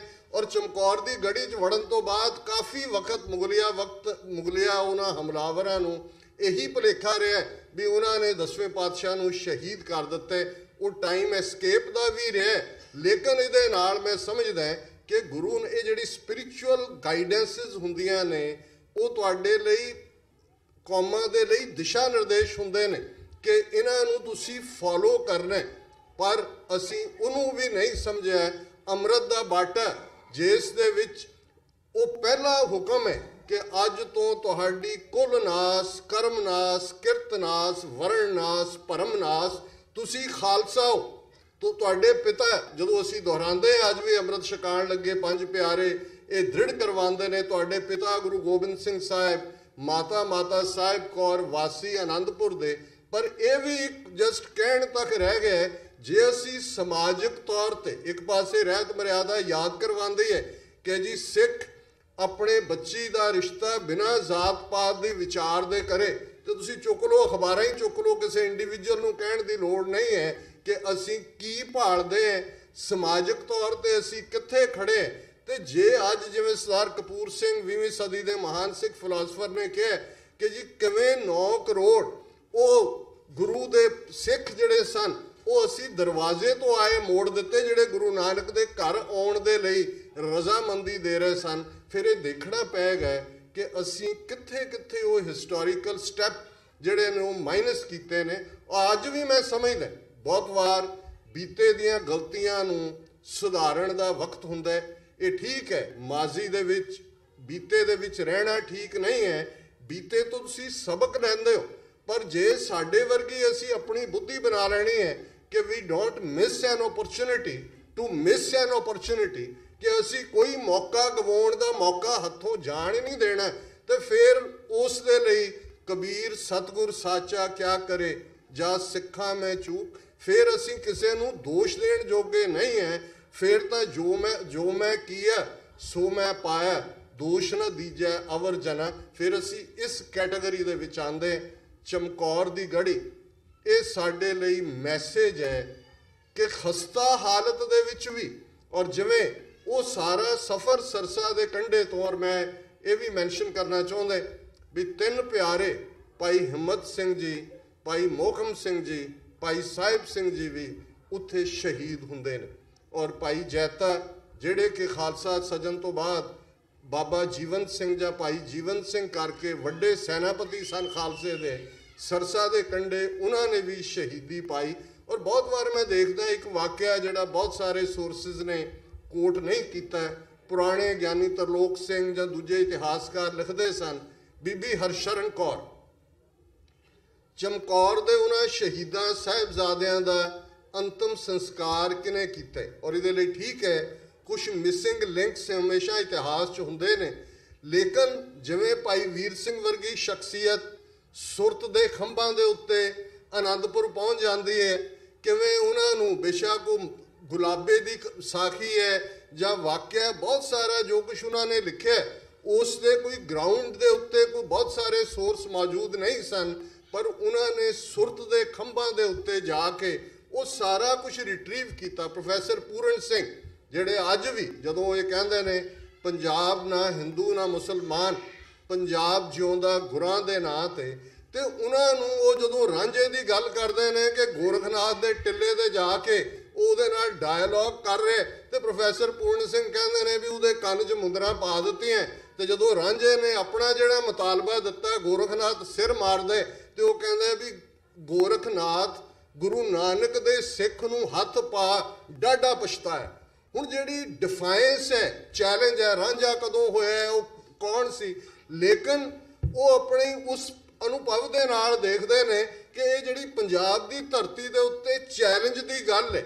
ਸੱਚ ਕੀ ਬਾਣੀ ਨਾਨਕ ਆਖੇ, ਸੱਚ ਸੁਣਾਏ ਸੀ ਸੱਚ ਕੀ ਬੇਲ, ਇਹ ਗੁਰੂ ਨਾਨਕ ਸਾਹਿਬ ਦੀ ਵਿਚਾਰਧਾਰਾ ਦੇ ਨਾਲ ਆਈ ਹੈ, ਤੇ ਗੋਰਖਨਾਥ ਨੂੰ ਚੈਲੰਜ ਕਰਨ ਵਾਲਾ ਰਾਂਝਾ ਵੀ ਜਿਹੜਾ ਉਹ ਗੁਰੂ ਨਾਨਕ ਦਾ ਸਿੱਖ ਹੈ। ਅੱਜ ਅਸੀਂ ਇਹ ਹਾਲ ਬਣਾਇਆ ਹੋਇਆ ਤੇ ਅਸੀਂ ਇਹ ਕਹਿ ਰਹੇ ਹੁੰਦੇ ਤੂੰ ਵੀ ਸਿੱਖ ਨਹੀਂ, ਤੂੰ ਵੀ ਸਿੱਖ ਨਹੀਂ, ਤੂੰ ਵੀ ਸਿੱਖ ਨਹੀਂ।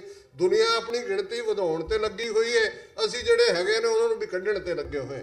ਇਹ ਸਾਡੀਆਂ ਟਰੂਥਸ ਨੇ ਜਿਨ੍ਹਾਂ ਨੂੰ ਸਾਨੂੰ ਫੇਸ ਕਰਨਾ ਹੋਏਗਾ। ਔਰ ਇਸ ਸੱਚ ਦੇ ਸਫ਼ਰ ਦੇ ਉੱਤੇ ਤੁਰਨ ਲੱਗਿਆ ਬਹੁਤ ਵਾਰ ਸ਼ਬਦ ਉਦਾਸੀ ਦਾ ਜ਼ਿਕਰ ਹੁੰਦਾ। ਮੈਂ ਕਿਤੇ ਪੜ੍ਹ ਰਿਹਾ ਸੀ, ਕੋਈ ਸਾਈਕਲ ਦੇ ਉੱਤੇ ਦੁਨੀਆ ਦੀ ਸੈਰ ਲਈ ਨਿਕਲਿਆ ਤੇ ਉਹਨੇ ਲਫ਼ਜ਼ ਲਿਖਿਆ ਉਸ ਦੇ ਆਥਰ ਨੇ ਕਿ ਭਾਈ ਇਹ ਵੀ ਗੱਲ ਕਿ ਜਾਰਾ ਦੁਨੀਆ ਦੇ ਵਿੱਚ ਜਾਣਾ, ਆਪਣੀ ਗੱਲ ਕਹਿਣੀ, ਜਾਂ ਅਸੀਂ ਗੁਰੂ ਨਾਨਕ ਸਾਹਿਬ ਦੀ ਬਾਣੀ ਇਹ ਪੜ੍ਹਦੇ ਹਾਂ, ਜਬ ਲਗ ਦੁਨੀਆ ਰਹੀ ਹੈ ਨਾਨਕ ਕਿਛ ਸੁਣੀਏ ਕਿਛ ਕਹੀਏ। ਹੁਣ ਇਹ ਡਾਇਲੋਗ ਦੀ ਗੱਲ ਹੈ, ਕਹਿਣ ਤੋਂ ਪਹਿਲਾਂ ਸੁਣਨ ਦੀ ਗੱਲ ਹੈ। ਤੇ ਮੈਂ ਬਹੁਤ ਵਾਰ ਦੇਖਦਾ ਕਿ ਗੁਰੂ ਸਾਹਿਬ ਤਾਂ ਬਗਦਾਦ ਗਏ, ਮੱਕੇ ਗਏ, ਮੁਲਤਾਨ ਗਏ, ਜਗਨਨਾਥਪੁਰੀ ਗਏ, ਕੁਰੂਕਸ਼ੇਤਰ ਗਏ, ਰਾਮੇਸ਼ਵਰਮ ਗਏ, ਹਰ ਤਿੱਬਤ ਗਏ, ਮਾਨਸਰੋਵਰ, ਬੋਧੀ ਸਕਾਲਰਸ ਨਾਲ ਉਹਨਾਂ ਦੇ ਨਾਲ ਡਾਇਲੋਗ ਕੀਤਾ, ਉਹਨਾਂ ਦੀ ਗੱਲ ਸੁਣੀ ਪਹਿਲਾਂ, ਫਿਰ ਆਪਣਾ ਸਿਧਾਂਤ ਜਦੋਂ ਦਿੱਤਾ ਤੇ ਫਿਰ ਉਹਨਾਂ ਸਭ ਨੇ ਸਿਰ ਨਿਵਾ ਕੇ ਇਹੀ ਕਿਹਾ ਕਿ ਸਿੱਧ ਬੋਲਣ ਸ਼ੁਭ ਬਚਨ, ਧੰਨ ਨਾਨਕ ਤੇਰੀ ਵੱਡੀ ਕਮਾਈ। ਹੁਣ ਇਹ ਡਾਇਲੋਗ ਹੈ, ਪਰ ਅੱਜ ਸਾਡਾ ਕੀ ਹਾਲ ਹੈ, ਅਸੀਂ ਭਰਾ ਚਾਰ ਆਪਸ 'ਚ ਬੈਠ ਕੇ ਡਿਸਕਸ ਵੀ ਨਹੀਂ ਕਰ ਸਕਦੇ। ਜੇ ਕੋਈ ਕਿਸੇ ਗੱਲ ਦਾ ਵਿਰੋਧ ਕਰਦੇ, ਅਸੀਂ ਸਮਝਦੇ ਹਾਂ ਇਹ ਸਾਡੀ ਪਰਸਨਲ ਐਨਿਮਿਟੀ ਹੈ, ਇਹ ਪਰਸਨਲ ਦੁਸ਼ਮਣੀ। ਜਦੋਂ ਕੌਮਾਂ 'ਚੋਂ ਡਾਇਲੋਗ ਨਹੀਂ ਹੁੰਦਾ, ਵਿਚਾਰ ਵਟਾਂਦਰਾ ਵਿਚਾਰ ਨਹੀਂ ਹੁੰਦੀ, ਤੇ ਅਸੀਂ ਗਵਾਚਦੇ ਹਾਂ। ਫਿਰ ਜਿਹੜਾ ਜਿਸ ਖੈਮੇ 'ਚ ਹੈ ਉਹ ਸਮਝੀ ਜਾਂਦਾ ਕਿ ਜੀ ਜਿਹੜੀ ਟਰੂਥ ਹੈ ਉਹ ਮੇਰੇ ਕੋਲ ਹੀ ਹੈ, ਬਾਕੀ ਸਾਰੇ ਝੂਠੇ ਨੇ। ਇਵੇਂ ਨਹੀਂ ਹੁੰਦਾ। ਇਹ ਵੀ ਜਦੋਂ ਅਸੀਂ ਸੰਗਤ ਦੀ ਵਿਚਾਰ ਦੀ ਗੱਲ ਕਰਦੇ, ਜੇ 10ਵੇਂ ਪਾਤਸ਼ਾਹ ਚਮਕੌਰ ਦੀ ਗੜੀ 'ਚ ਸ਼ਹੀਦ ਹੋਣਾ ਚਾਹੁੰਦੇ ਨੇ, 5 ਸਿੰਘਾਂ ਦੀ ਬੇਨਤੀ ਜਿਹੜੀ ਹੈ ਉਹ ਵੀ ਇੱਕ ਡਾਇਲੋਗ ਹੈ, ਫਾਈਨਲ ਡਾਇਲੋਗ ਹੈ ਕਿ ਨਹੀਂ ਇਹ ਖਾਲਸੇ ਦੀ ਮਿਸਾਲ ਇਹ ਅੱਗੇ ਤੁਰਨੀ ਚਾਹੀਦੀ ਹੈ। ਔਰ ਉਹ ਫਿਰ ਕਿਵੇਂ ਉਸ ਚਮਕੌਰ ਦੀ ਗੜੀ ਦੀ ਜਿਹੜੀ ਕਿ ਦੁਸ਼ਮਣ ਨੂੰ ਲੱਗਦਾ ਸੀ ਕਿ ਅਸੀਂ 10 ਲੱਖ ਹੈ, ਇਹ ਕਿੰਨੀ ਕੁ ਦੇਰ ਸਰਵਾਈਵ ਕਰਨਗੇ, ਉਹ ਚਮਕੌਰ ਦੀ ਗੜੀ ਇਤਿਹਾਸ ਦਾ ਅਨੂਠਾ ਵਾਕਿਆ ਬਣ ਜਾਂਦਾ। ਬੀਬੀ ਹਰਸ਼ਰਨ ਕੌਰ ਦੀ ਗੱਲ ਮੈਂ ਜ਼ਰੂਰ ਕਲੋਜ਼ਿੰਗ 'ਚ ਕਰਨਾ ਚਾਹੁੰਦੇ। ਸਾਡੇ ਉਹ ਸੁਰਤ ਵਾਲੇ ਸੋਰਸ ਔਰ ਕੁਛ ਜਿਹੜੇ ਨੇ ਉਹ ਮੈਂਸ਼ਨਡ ਸੋਰਸ ਦੱਸਦੇ ਨੇ ਕਿ ਕਿਵੇਂ ਚਮਕੌਰ ਸਾਹਿਬ ਦੇ ਨੇੜੇ ਹੀ ਰਹਿਣ ਵਾਲੀ ਇਹ ਬੀਬੀ ਜਿਹੜੀ ਉੱਥੇ ਆਉਂਦੀ ਹੈ ਉਹ ਇਵੇਂ ਪ੍ਰਭਾਵ ਦਿੰਦੀ ਹੈ ਜਿਵੇਂ ਉਹ ਦਿਮਾਗੀ ਤੌਰ 'ਤੇ ਉਹਨੂੰ ਸੁੱਧ ਬੁੱਧ ਨਹੀਂ ਹੈ। ਉਹ ਉਹਨਾਂ ਸਾਰੇ ਜਿਹੜੇ ਸ਼ਹੀਦ ਸਿੰਘ ਨੇ ਉਹਨਾਂ ਲਾਸ਼ਾਂ ਦੇ ਢੇਰ 'ਚੋਂ ਉਹਨਾਂ ਨੂੰ ਸਿੰਘਾਂ ਨੂੰ ਪਛਾਣ ਕੇ ਇੱਕ ਥਾਂ ਦੇ ਉੱਤੇ ਜਿਹੜੀ ਆ ਉਹ ਇੱਕ ਚਿਖਾ ਵਾਂਗ ਉਹ ਸਾਰੇ ਨੂੰ ਇਕੱਠਾ ਕਰਦੀ ਹੈ। ਤੇ ਫਿਰ ਜਿਉਂ ਹੀ ਹਨੇਰਾ ਹੁੰਦਾ ਉਹ ਉਸ ਸਾਰੇ ਨੂੰ ਅੱਗ ਲਾ ਕੇ ਉਸ ਦੇ ਕੰਢੇ ਬੈਠ ਕੇ ਸੋਹਲੇ ਦਾ ਪਾਠ ਕਰ ਰਹੀ ਹੈ। ਅੱਗ ਦੀਆਂ ਭਪਕਾਂ ਦੁਸ਼ਮਣ ਦੂਰੋਂ ਆਉਂਦੇ ਨੇ ਤੇ ਇਵੈਂਚੁਅਲੀ ਉਸ ਬੀਬੀ ਨੂੰ ਵੀ ਚੁੱਕ ਕੇ ਉਸ ਬਲਦੀ ਚਿਖਾ ਦੇ ਵਿੱਚ ਸੁੱਟ ਦਿੰਦੇ ਨੇ। ਇਹ ਇਤਿਹਾਸ ਮੁਕੰਮਲ ਹੋ ਜਾਂਦਾ। ਮੈਂ ਬਹੁਤ ਵਾਰ ਦੇਖਦਾ ਜਦੋਂ ਅਸੀਂ ਜਿਨ੍ਹਾਂ ਪਾਤਰਾਂ ਦੀ ਗੱਲ ਕੀਤੀ, ਨਾ ਸਾਡੀ ਲੜਾਈ 18ਵੀਂ ਸਦੀ 'ਚ ਇਸਲਾਮ ਦੇ ਖਿਲਾਫ ਨਹੀਂ ਸੀ। ਜੇ ਇਸਲਾਮ ਦੇ ਖਿਲਾਫ ਹੁੰਦੀ, ਇਸ ਸੱਚ ਦੇ ਸਫ਼ਰ 'ਚ ਹੀ ਦੇਖ ਲਓ, ਉਹ ਬੇਸ਼ੱਕ ਕੋਟਲੇ ਦਾ ਨਿਹੰਗ ਖਾਨ ਹੋਏ, ਬੇਸ਼ੱਕ ਉਹ ਨਬੀ ਖਾਨ ਗਨੀ ਖਾਨ ਹੋਣ ਜਾਂ ਨਿਹੰਗ ਖਾਨ ਦੀ ਡਾਟਰ ਬੀਬੀ ਮੁਮਤਾਜ਼ ਹੋਏ, ਜਿਸ ਨੂੰ ਜਿਹਨੇ ਆਪਣੇ ਪਿਤਾ ਨੂੰ ਕਿਹਾ ਕਿ ਜੇ ਤੁਸੀਂ ਕਿਹਾ ਕਿ ਮੇਰਾ ਧੀ ਜਵਾਈ ਇਸ ਕਮਰੇ 'ਚ ਨੇ ਤੇ ਮੈਂ ਹੁਣ ਨਿਕਾਹ ਨਹੀਂ ਕਰਨਾ, ਇਹ ਸਾਰੇ ਜਿਹੜੇ ਨੇ ਇਹ ਉਹ ਸਾਡੇ ਖਾਲਸੇ ਦੇ ਉਸ ਸੰਕਲਪ ਨੂੰ ਜਿਹੜਾ ਉਹ ਦੁਹਰਾਉਂਦੇ ਨੇ ਕਿ ਸਾਡੀ ਲੜਾਈ ਜ਼ੁਲਮ ਦੇ ਖਿਲਾਫ ਸੀ। ਇਸ ਲਈ ਪੀਰ ਬੁੱਧੂ ਸ਼ਾਹ ਭੰਗਾਣੀ ਦੇ ਯੁੱਧ ਦੇ ਵਿੱਚ ਆਪਣੇ 2 ਬੇਟਿਆਂ 3 ਬੇਟੇ ਔਰ 700 ਮੁਰੀਦ ਉਹਨਾਂ ਦੇ ਨਾਲ ਜਿਹੜਾ ਆਉਂਦਾ, ਉਹਨਾਂ ਦੇ ਬੱਚੇ ਔਰ ਮੁਰੀਦ ਸ਼ਹੀਦੀ ਪਾਉਂਦੇ ਨੇ। ਨਬੀ ਖਾਨ ਗਨੀ ਖਾਨ ਸਭ ਤੋਂ ਟਫ ਟੈਸਟ ਦੇ ਵਿੱਚ ਪਾਸ ਹੁੰਦੇ ਨੇ। ਰਾਏ ਕੱਲਾ ਜਿਹਨੇ ਗੁਰੂ ਸਾਹਿਬ ਨੂੰ ਫਿਰ ਮਾਛੀਵਾੜੇ ਤੋਂ ਆਉਣ ਤੋਂ ਬਾਅਦ ਆਪਣੇ ਕੋਲ ਰੱਖਿਆ, ਉੱਥੋਂ ਹੀ ਨੂਰਾ ਮਾਈ ਉਹਦਾ ਹੀ ਨੌਕਰ ਸੀ ਜਿਹਨੂੰ ਸਰਹੰਦ ਭੇਜਿਆ ਕਿ ਭਾਈ ਉੱਥੇ ਕੀ ਹੋਣਾ ਔਰ ਕੀ ਹੋਇਆ। ਔਰ ਉਹ ਸਾਰਾ ਵਾਕਿਆ ਜੇ ਉਸ ਨੂੰ ਆਰਡਰ ਆਉਂਦਾ ਸਰਹੰਦ ਦਾ ਸੂਬੇ ਦਾ, ਉਹਨੇ ਕਿਹਾ ਜੀ ਸਾਡੇ ਪੀਰ ਨੇ, ਅਸੀਂ ਉਹਨਾਂ ਦਾ ਪੂਰਾ ਸਨਮਾਨ ਕਰਦੇ ਔਰ ਅਸੀਂ ਕਿਸੇ ਹਾਲਤ ਦੇ ਵਿੱਚ ਵੀ ਤੁਹਾਡੇ ਹਵਾਲੇ ਨਹੀਂ ਕਰ ਸਕਦੇ। ਤੇ ਇਹੀ ਕਹਾਣੀ ਜੇ ਚਮਕੌਰ ਦੀ ਗੜੀ 'ਚ ਦੋਵੇਂ ਸਾਹਿਬਜ਼ਾਦੇ ਸ਼ਹੀਦ ਹੁੰਦੇ ਨੇ, 10ਵੇਂ ਪਾਤਸ਼ਾਹ ਅੰਦਰ ਖੁਸ਼ੀ ਦੇ ਜੈਕਾਰੇ ਛੱਡਦੇ ਨੇ ਕਿਉਂਕਿ ਇਹ ਵਿਕਟਰੀ ਹੈ, ਇਹ ਜਿੱਤ ਹੈ। ਪਰ ਜਦੋਂ ਨੂਰਾ ਮਾਹੀ ਛੋਟੇ ਸਾਹਿਬਜ਼ਾਦਿਆਂ ਮਾਤਾ ਗੁਜਰੀ ਜੀ ਦੀ ਸ਼ਹੀਦੀ ਦੀ ਖਬਰ ਲੈ ਕੇ ਆਉਂਦੇ ਤੇ 10ਵੇਂ ਪਾਤਸ਼ਾਹ ਤੀਰ ਨਾਲ ਕਾਈ ਦਾ ਬੂਟਾ ਪੁੱਟ ਕੇ ਕਹਿੰਦੇ ਨੇ ਮੁਗਲਿਆ ਰਾਜ ਦੀ ਜੜ ਪੁੱਟੀ ਗਈ। ਸੋ ਜ਼ਾਹਰ ਹੈ ਕਿ ਜਦੋਂ ਕੋਈ ਵੀ ਬਦਕਾਨੂੰਨੀ ਇਸ ਹੱਦ ਤੱਕ ਚਲੀ ਜਾਂਦੀ ਹੈ, ਉਹਨਾਂ ਸਿਸਟਮਸ ਨੂੰ ਐਗਜ਼ਿਸਟ ਕਰਨ ਦਾ ਰਾਈਟ ਨਹੀਂ ਰਹਿੰਦਾ। ਇਹੀ ਸਵਾਲ ਦੇ ਨਾਲ ਮੈਂ ਕਲੋਜ਼ਿੰਗ ਕਰਨਾ ਚਾਹੁੰਦਾ ਕਿ ਜੂਨ 84 'ਚ ਕਿੰਨਾ ਵੱਡਾ ਘੱਲੂਕਾਰਾ ਹੋਇਆ। ਇਕੱਲਾ ਅਕਾਲ ਤਖਤ ਨਹੀਂ, 37 ਇਤਿਹਾਸਕ ਗੁਰਦੁਆਰੇ, ਦਰਬਾਰ ਸਾਹਿਬ ਦੀਆਂ ਪਰਿਕਰਮਾ ਤੋਂ ਇਲਾਵਾ ਗੁਰਦੁਆਰਾ ਤਰਨਤਾਰਨ ਸਾਹਿਬ ਦੀਆਂ ਪਰਿਕਰਮਾ 'ਚ ਵੀ ਟੈਂਕ ਲਿਆਂਦੇ ਗਏ, ਗੁਰਦੁਆਰਾ ਦੂਖ ਨਿਵਾਰਨ ਸਾਹਿਬ ਪਟਿਆਲਾ ਦੀਆਂ ਪਰਿਕਰਮਾ 'ਚ ਵੀ ਟੈਂਕ ਲਿਆਂਦੇ ਗਏ, ਗੁਰਦੁਆਰਾ ਮੁਕਤਸਰ ਸਾਹਿਬ ਦੀਆਂ ਪਰਿਕਰਮਾ 'ਚ ਵੀ ਟੈਂਕ ਲਿਆਂਦੇ ਗਏ। ਫਿਰ ਨਵੰਬਰ 84 34 ਸਾਲ ਬਾਅਦ ਸੱਜਣ ਕੁਮਾਰ ਚਲਾ ਗਿਆ, ਉਮਰ ਕਿਵੇਂ ਪੁੱਠੀਆਂ ਛਾਲਾਂ ਮਾਰ ਰਹੇ ਨੇ ਕਿ ਜੀ ਤੁਹਾਡੇ 30,000 ਸਿੱਖ ਮਾਰੇ ਨੇ, ਇੱਕ ਨੂੰ ਅਜੇ ਹਾਈ ਕੋਰਟ ਨੇ ਦਿੱਤਾ 34 ਸਾਲ ਬਾਅਦ, ਉਹ ਵੀ ਸੁਪਰੀਮ ਕੋਰਟ 'ਚ ਜਾ ਕੇ ਰਿਲੀਫ ਦਿੱਤੀ, ਵੀ ਉਮਰ ਕੈਦ ਹੈ। ਕਿਵੇਂ ਵਧਾਈਆਂ। ਇਹ ਈਡੀ ਗੁਲਾਮ ਜ਼ਹਿਨੀਅਤ ਇਸ ਹੱਦ ਤੱਕ ਜਿਹੜਾ ਹੈ ਬਿਲਕੁਲ ਡੀਜਨਰੇਟ ਹੋ ਗਿਆ ਸਾਡਾ ਇੱਕ ਵੱਡਾ ਹਿੱਸਾ। ਇਹਨਾਂ ਨੂੰ ਸ਼ਰਮ ਨਹੀਂ ਆਉਂਦੀ ਹੈ। ਜੇ ਇੱਧਰ ਜ਼ੁਲਮ ਹੋਏ ਸਨ ਤੇ ਖਾਲਸੇ ਦਾ ਸੰਕਲਪ ਸੀ ਕਿ ਅਸੀਂ ਇਹ ਗੁਰੂ ਮਾਰੀ ਸਰਹੰਦ ਹੈ, ਅਸੀਂ ਇਸ ਦੀ ਇੱਟ ਨਾਲ ਇੱਟ ਖੜਕਾਣੀ। ਔਰ ਜਦੋਂ ਸੱਚਮੁੱਚ ਇੱਟ ਨਾਲ ਇੱਟ ਖੜਕਾਈ, ਸਰਹੰਦ ਸਾਰਾ ਲੈਵਲ ਕਰ ਦਿੱਤਾ। ਔਰ ਖਾਲਸੇ ਦੇ ਦਲਾਂ ਨੂੰ ਇਹ ਹੁਕਮ ਸੀ ਕਿ ਹਰ ਸਿੱਖ 5-5 ਇੱਟਾਂ ਇਸ ਢਾਏ ਹੋਏ ਸ਼ਹਿਰ ਦੀਆਂ ਦਰਿਆ ਦੇ ਵਿੱਚ ਸੁੱਟੇ ਤਾਂ ਕਿ ਕੋਈ ਵੀ ਜਿਹੜੀ ਇੱਟ ਹੈ ਉਹ ਦੁਬਾਰਾ ਉਸਾਰੀ ਦੇ ਵਿੱਚ ਨਾ ਲੱਗੇ। ਤੇ ਅਹਿਮਦ ਸ਼ਾਹ ਅਬਦਾਲੀ ਆਪਣੇ ਅਗਲੇ ਹਮਲੇ ਵੇਲੇ ਜਦੋਂ ਆਇਆ, ਉਹਨੇ ਤਾਂ ਕਿਹਾ ਵੀ ਇਹ ਦਿੱਲੀ ਤੇ ਲਾਹੌਰ ਦੇ ਟਾਕਰੇ ਦਾ ਸਰਹੰਦ ਕਿੱਥੇ ਚਲਾ ਗਿਆ। ਔਰ ਜਿਵੇਂ ਤਰਲੋਕ ਸਿੰਘ ਹਿਸਟੋਰੀਅਨ ਕਰਮ ਸਿੰਘ ਹਿਸਟੋਰੀਅਨ ਯਾਦ ਕਰਵਾਉਂਦੇ ਨੇ ਕਿ ਇਹ ਉਹਨੂੰ ਯਾਦ ਦਾ ਹਾਨੀ ਸੀ ਕਿ ਜਿਹੜਾ ਫਿਰ ਸਿੱਖਾਂ ਦੇ ਨਾਲ ਟੱਕਰ ਲੈਂਦਾ, ਜ਼ੁਲਮ ਕਰਦਾ। ਜਿਹੜੀ ਅੱਜ ਦੀ ਸਰਹੰਦ ਹੈ ਇਹ 3 ਕੋ ਬਾਅਦ 'ਚ ਉਜੜ ਕੇ ਵਸੀ ਹੈ। ਇਹ ਖਾਲਸੇ ਦਾ ਸੰਕਲਪ। ਜੇ ਦਿੱਲੀ ਤੋਂ ਹੁਕਮ ਨਿਕਲਦੇ ਸਨ ਤਾਂ ਖਾਲਸੇ ਨੇ 17 ਵਾਰ ਦਿੱਲੀ ਨੂੰ ਆਪਣੇ ਘੋੜਿਆਂ ਦੀਆਂ ਖੁਰੀਆਂ ਥੱਲੇ ਰੋਲਿਆ। ਉਸ ਲਾਲ ਕਿਲੇ ਦੇ ਉੱਤੇ ਸਾਡਾ ਕੇਸਰੀ ਪਰਚਮ 1783 ਸਰਦਾਰ ਬਘੇਲ ਸਿੰਘ, ਸਰਦਾਰ ਜੱਸਾ ਸਿੰਘ ਆਲੂਵਾਲੀਆ, ਸਰਦਾਰ ਜੱਸਾ ਸਿੰਘ ਰਾਮਗੜੀਆ, ਸਰਦਾਰ ਚੜ੍ਹਤ ਸਿੰਘ, ਇਹਨਾਂ ਸਾਰੇ ਜੁਆਇੰਟ ਸਿੱਖਾਂ ਦੀ ਫੌਜ 30,000 ਅੱਜ ਵੀ ਦਿੱਲੀ 'ਚ ਦਿੱਤੇ 30,000 ਕੋਰਟ ਹੈ ਜਿੱਥੋਂ ਸਾਡੇ ਲਈ ਇਨਸਾਫ ਨਹੀਂ ਨਿਕਲਦਾ 34 ਸਾਲ ਬਾਅਦ ਵੀ। ਇਸੇ ਹੀ ਇਹਦਾ ਨਾਂ ਹੀ 30,000 ਇਸ ਲਈ ਹੈ ਕਿ ਇੱਥੇ 30,000 ਖਾਲਸੇ ਦੀ ਫੌਜ ਨੇ ਮੁਕਾਮ ਕੀਤਾ ਸੀ ਤੇ ਇਹ ਦੱਸਿਆ ਸੀ ਕਿ ਪੋਲੀਟੀਕਲ ਪਾਵਰ ਤੋਂ ਬਿਨਾਂ ਤੁਹਾਡਾ ਧਰਮ ਮਹਿਫੂਜ਼ ਨਹੀਂ ਹੋ ਸਕਦਾ। ਅੱਜ ਅਸੀਂ ਇੱਕ ਤੋਂ ਬਾਅਦ ਇੱਕ ਘੱਲੂਕਾਰੇ 'ਚੋਂ ਗੁਜ਼ਰੇ ਹਾਂ। 84 ਤੋਂ 94 95 ਤੱਕ ਪਹੁੰਚਦੇ ਹਾਂ। 1 ਲੱਖ ਤੋਂ ਜ਼ਿਆਦਾ ਸਾਡੇ ਨੌਜਵਾਨ ਇੱਕ ਪੂਰੀ ਨਸਲ ਮਾਰ ਦਿੱਤੀ ਹੈ, ਦੂਜੀ ਡਰੱਗਸ ਦੇ ਹਵਾਲੇ ਕਰ ਦਿੱਤੀ ਹੈ। ਅੱਜ ਜੇ ਕਰਤਾਰਪੁਰ ਦਾ ਲਾਂਘਾ ਖੋਲ੍ਹਣ ਦੀ ਗੱਲ ਜਨਾਬ ਇਮਰਾਨ ਖਾਨ ਕਰਦੇ ਨੇ, 70 ਸਾਲ ਬਾਅਦ ਸਾਡੀ ਅਰਦਾਸ ਕਬੂਲ ਹੋ ਰਹੀ ਹੈ। ਕਿਵੇਂ ਹਿੰਦੂਤਵੀ ਸ਼ੋ ਬॉय ਅਮਰਿੰਦਰ ਸਿੰਘ ਅੱਗੇ ਲਾਇਆ ਹੋਇਆ, ਹਰ ਚੀਜ਼ ਨੂੰ ਜਿਹੜਾ ਉਹ ਸੈਬੋਟਾਜ ਕਰਨਾ ਚਾਹੁੰਦੇ ਨੇ। ਇਹ ਬਾਦਲ ਕੇ ਜਿਨ੍ਹਾਂ ਦੇ ਰਾਜ 300 ਤੋਂ ਜ਼ਿਆਦਾ ਗੁਰੂ ਗ੍ਰੰਥ ਸਾਹਿਬ ਦੀ ਬੇਅਦਬੀ ਦੀਆਂ ਘਟਨਾਵਾਂ ਹੋਈਆਂ, ਉਹ ਇੱਕ ਦੂਜੇ ਦੀ ਪਿੱਠ ਤੇ ਥਾਪੀ ਮਾਰ ਰਹੇ ਨੇ ਜੀ ਮੈਂ ਕਰਵਾਤਾ, ਮੋਦੀ ਨੇ ਕਰਤਾ। ਇੱਧਰ ਅਸੀਂ ਇਹ ਸਾਰੇ ਤਮਾਸ਼ੇ ਨੂੰ ਦੇਖ ਰਹੇ ਤੇ ਸਭ ਦੇ ਬਾਅਦ ਵੀ ਕਿਉਂ ਨਹੀਂ ਹਰ ਸਿੱਖ ਦੇ ਅੰਦਰ ਆਉਂਦਾ ਕਿ ਮੈਂ ਵੀ ਉਹਨਾਂ ਸਾਹਿਬਜ਼ਾਦਾ ਅਜੀਤ ਸਿੰਘ, ਸਾਹਿਬਜ਼ਾਦਾ ਜੁਝਾਰ ਸਿੰਘ ਜਿਹੜੇ ਭਰਾ ਨੇ ਸਾਡੇ, ਗੁਰੂ ਨੇ ਨਾਦੀ ਪੁੱਤਰ ਖਾਲਸਾ ਜਿਹੜਾ ਉਹ ਇਸ ਲਈ ਕਿ ਆਪਣੇ ਬਿੰਦੀ ਪੁੱਤਰ ਕੁਰਬਾਨ ਕੀਤੇ, ਤੇ ਸਾਡੀ ਸਪਿਰਿਟ ਕਿੱਥੇ ਹੈ? ਕਿਉਂ ਨਹੀਂ ਸਾਡੇ ਅੰਦਰੋਂ ਇਹ ਆਉਂਦਾ ਵੀ ਅਸੀਂ ਇਹ ਗੁਲਾਮੀ ਦੇ ਸੰਗਲ ਕੱਟਣੇ ਨੇ? ਸੰਤ ਭਿੰਡਰਾਂ ਵਾਲਿਆਂ ਦੇ ਲਫ਼ਜ਼ ਸਨ, ਜੇ ਅਣਖ ਨਾਲ ਜਿਉਣੇ ਤੇ ਲੜਨਾ ਪਵੇ। ਬਿਨਾਂ ਲੜਨ ਤੋਂ, ਬਿਨਾਂ ਸਟਰਗਲ ਤੋਂ, ਬਿਨਾਂ ਉਸ ਫਾਈਟਿੰਗ ਸਪਿਰਿਟ ਤੋਂ, ਕੋਈ ਜ਼ਰੂਰੀ ਨਹੀਂ ਹੈ ਹਰ ਇੱਕ ਨੇ ਤਲਵਾਰ ਲੈ ਕੇ ਲੜਨਾ।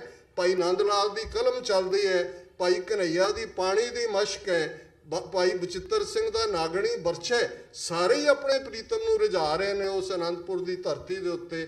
ਅੱਜ ਆਪਣਾ ਬਣਦਾ ਫਰਜ਼ ਪਛਾਣੀਏ ਔਰ ਇੱਕ ਗੱਲ ਯਾਦ ਰਹੇ। ਔਰ ਮੈਂ ਕਨਕਲੂਡ, ਜਿਹੜੀ ਸਰਦਾਰ ਕਪੂਰ ਸਿੰਘ ਹੋਰਾਂ ਨੇ ਜਦੋਂ ਵੈਨਕੂਵਰ 'ਚ ਆਏ 1970 'ਚ, ਉਦੋਂ ਅਜੇ ਜੂਨ 84 ਨਹੀਂ ਸੀ ਵਾਪਰਿਆ, ਉਹਨਾਂ ਨੇ ਇੱਕ ਬਾਹਰ ਵੱਡੇ ਹਾਲ ਦੇ ਵਿੱਚ ਉਹਨਾਂ ਦਾ ਲੈਕਚਰ ਰੱਖਿਆ ਗਿਆ, ਸ਼ਾਇਦ 1975-76 ਦੀ ਗੱਲ ਹੋਏਗੀ, ਤੇ ਉਹਦੇ 'ਚ ਉਹਨਾਂ ਨੇ ਕਿਹਾ if Sikhs won't have political power, your sons and their sons and their sons will be the peons in the offices, will be the security guards in front of the Hindu-owned hotels, will be the drivers of Hindu-owned cars or wayside robbers, nothing more than that। कि जे कौम दे कोल सियासी power ना आए तो याद रखियो कि तुहाडे पुत्तर ते उन्हां दे बच्चे ते उन्हां दे बच्चे जां दफ्तरां दे विच चपड़ासी लगे होणगे, जां हिंदुआं दीआं मलकीयत वालियां गड्डियां दे ड्राइवर होणगे, जां उन्हां दीआं मलकीयतां वाले होटलां दे बाहर सिक्योरिटी गार्ड लगे होणगे, ते जां लटेरे होणगे। अज देख लो पंजाब दा हाल की है, किरसानी दा आतमघात, जवानी दे नशे और क्राइम लैवल, ये पोलीटिकल पावर की घाट है। और अज ये साडा रिजॉल्व होए कि अपने जीवन अंदर सिक्खी की खुशबू लियाईए, पर नाल दी नाल कौमी घर खालिस्तान बनाने लई अपना बनदा हिस्सा जरूर पाओ। और मैं बहुत धन्नवाद करदा। कल east coast Sikh coordination committee का समागम सी, बाबा सज्जन सिंह जी आए हुए सन, इन्हां ने बड़े प्यार दे नाल कहा कि कल तुसीं की कर रहे हो? मैं कहा जी मैं टाउन 'च ही है। कहते भी फिर तुसीं जरूर आओ। और मैं बहुत आनंद माणिया पिछले 2-3 घंटे तो कीर्तन का, विचार का। और मैं ये महसूस करदा कि अज साडे सामने ये गल वी एग्री टू डिसएग्री, कुछ चीज़ां ते शायद सारे सहमत ना होण, पर इस गल ते तो सारे सहमत है ना कि पिता साडे गुरु गोबिंद सिंह साहब, माता साहिब कौर वासी आनंदपुर दे, घट्टो घट्ट एक दूजे लई भरा भैन वाला यही एटीट्यूड जे सारा साडा आ जाए तो फिर गुरु कलगीधर ने पंथ नूं बेघरे नहीं रहन देना। उन्हां दा इकरारनामा है पंथ दे नाल, पंथ खालसा खेती मेरी हों संभाल करो तिस केरी। उसने इसकी संभाल भी करनी है तो सानू घर भी बख्शना है। सतगुरु रहमत करन असी इस डगर दे उत्ते जिहड़ा सच दा मार्ग गुरु साहबान ने अपने साहबजादियां लखते जगर उन्हां दियां शहादतां, हज़ारां सिखां दियां शहादतां, पिता माता सरबंस कुर्बान करके जिहड़ा सफ़र ले कीता है, सतगुरु हिम्मत देण कि पंथ सचियारता दे नाल इस सफ़र के उत्ते पेशकदमी कर सके। किसी भी भुल चुक लई खिमा की जाचना। अज का सारा प्रोग्राम TV 84 की टीम डॉक्टर रंजीत सिंह, अमरवीर सिंह, इशप्रीत सिंह आए ने, ये लखां लोगों तक पहुँचेगा। आने वाले दिनों असीं इसनूं टैलीकास्ट करांगे। बहुत बहुत धन्यवाद। वाहिगुरू जी का खालसा, वाहिगुरू जी की फतेह।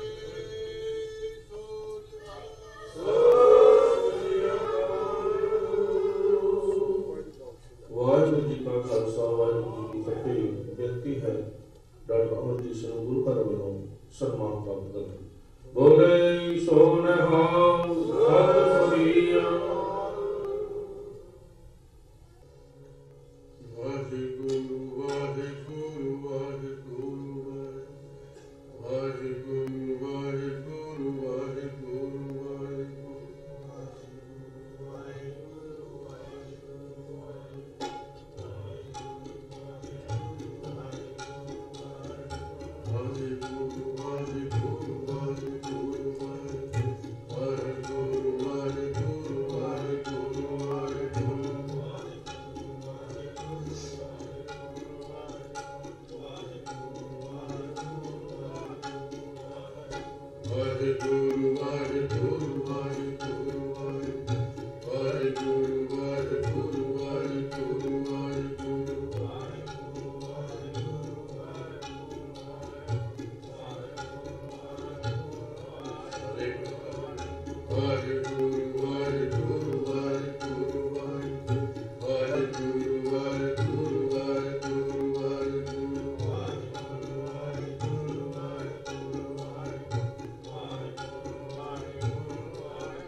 Hare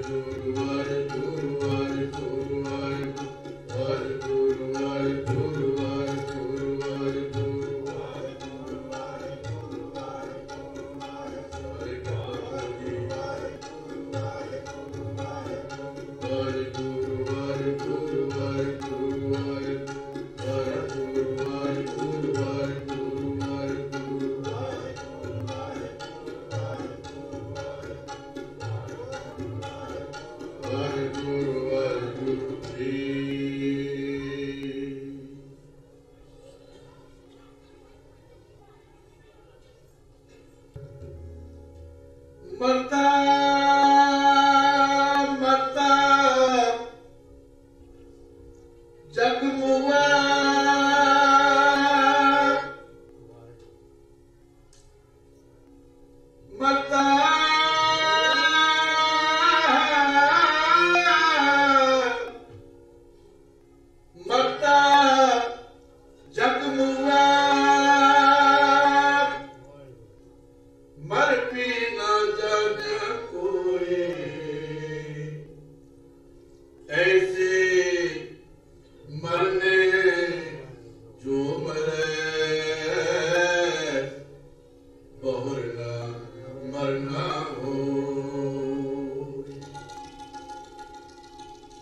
ਜੂਝ ਮਰੋ ਤੋ ਸਾਜਪਤੀ ਜੂਝ ਮਰੋ ਤੋ ਸਾਜਪਤੀ ਜੂਝ ਮਰੋ ਤੋ ਸਾਜਪਤੀ ਜੂਝ ਮਰੋ ਤੋ ਸਾਜਪਤੀ ਸ਼ਸਤਰ ਤੋਂ ਅਸਰ ਤੋਂ ਅਧੀਰਨ ਭੇਤ ਜੂਝ ਮਰੋ ਤੋ ਸਾਜਪਤੀ ਜੂਝ ਮਰੋ ਤੋ ਸਾਜਪਤੀ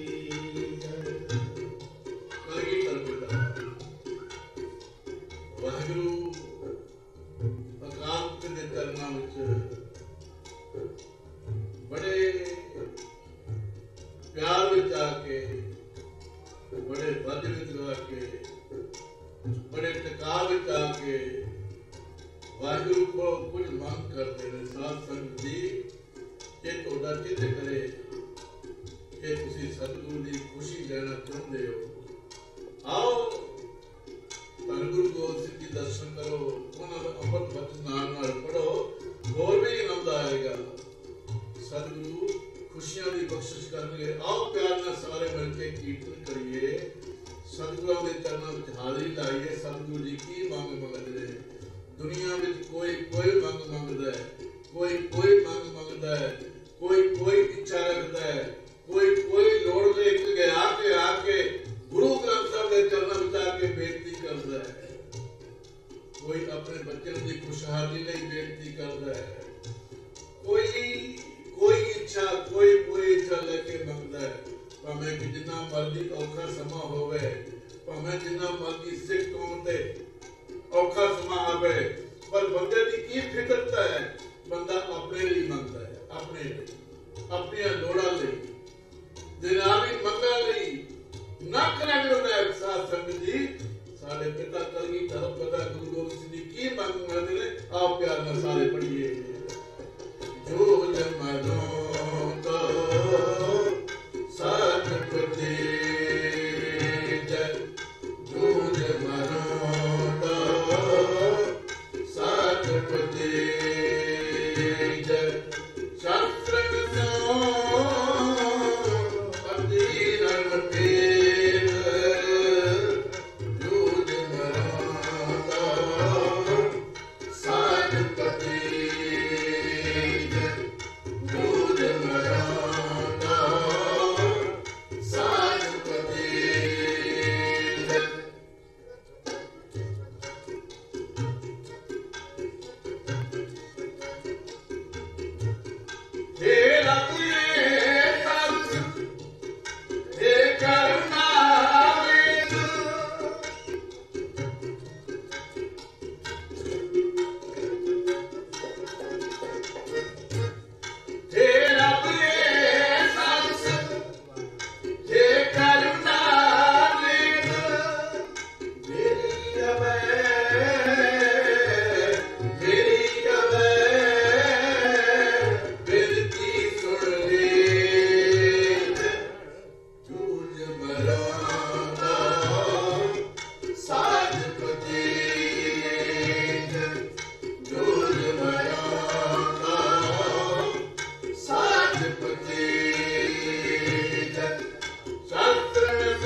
ਸਿਰ ਜਾਵੇ ਤਾਂ ਜਾਵੇ ਮੇਰਾ, ਸਿੱਖੀ ਸਿਦਕ ਨਾ ਜਾਵੇ। ਸਿਰ ਜਾਵੇ ਤਾਂ ਜਾਵੇ ਮੇਰਾ, ਸਿੱਖੀ ਸਿਦਕ ਨਾ ਜਾਵੇ। ਸਿਰ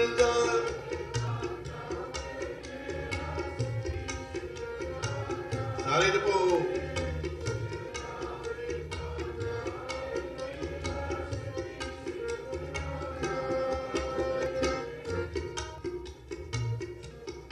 ਬੀਬੀਓ ਬੋਲੋ।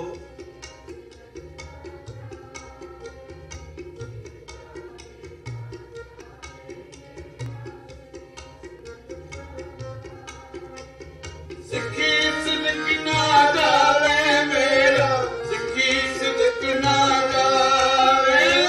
ਸਿੱਖੀ ਸਿਦਕ ਨਾ ਜਾਵੇ ਮੇਰਾ, ਸਿੱਖੀ ਸਿਦਕ ਨਾ ਜਾਵੇ।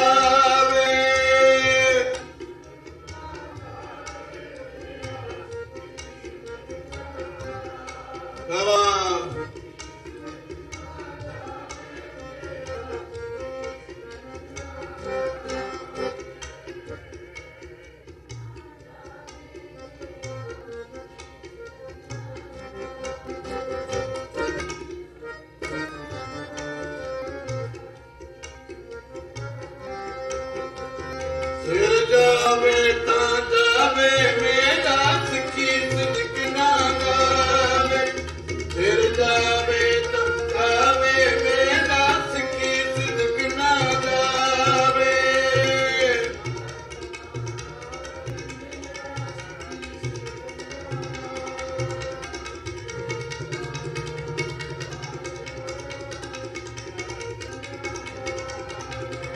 ਸਿਰ ਜਾਵੇ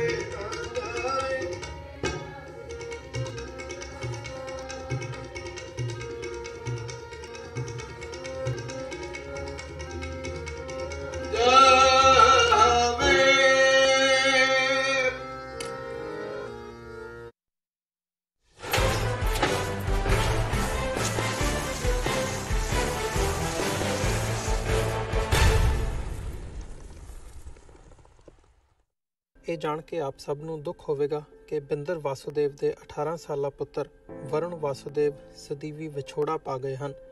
ਪਰਿਵਾਰ ਵੱਲੋਂ 29 ਦਸੰਬਰ ਦਿਨ ਸ਼ਨੀਵਾਰ ਨੂੰ ਸਵੇਰੇ 10 ਵਜੇ Vergun funeral home, Ozone Park, ਨਿਊਯਾਰਕ ਵਿਖੇ ਬੱਚੇ ਦੀ ਰੂਹ ਦੀ ਸ਼ਾਂਤੀ ਲਈ ਪਾਠ ਅਤੇ ਕੀਰਤਨ ਕੀਤਾ ਜਾਵੇਗਾ ਅਤੇ ਨਾਲ ਅਸਟੋਰੀਆ ਬੁਲੇਵਾਰਡ ਸਿਮੈਟਰੀ ਵਿਖੇ ਸੰਸਕਾਰ ਕੀਤਾ ਜਾਵੇਗਾ।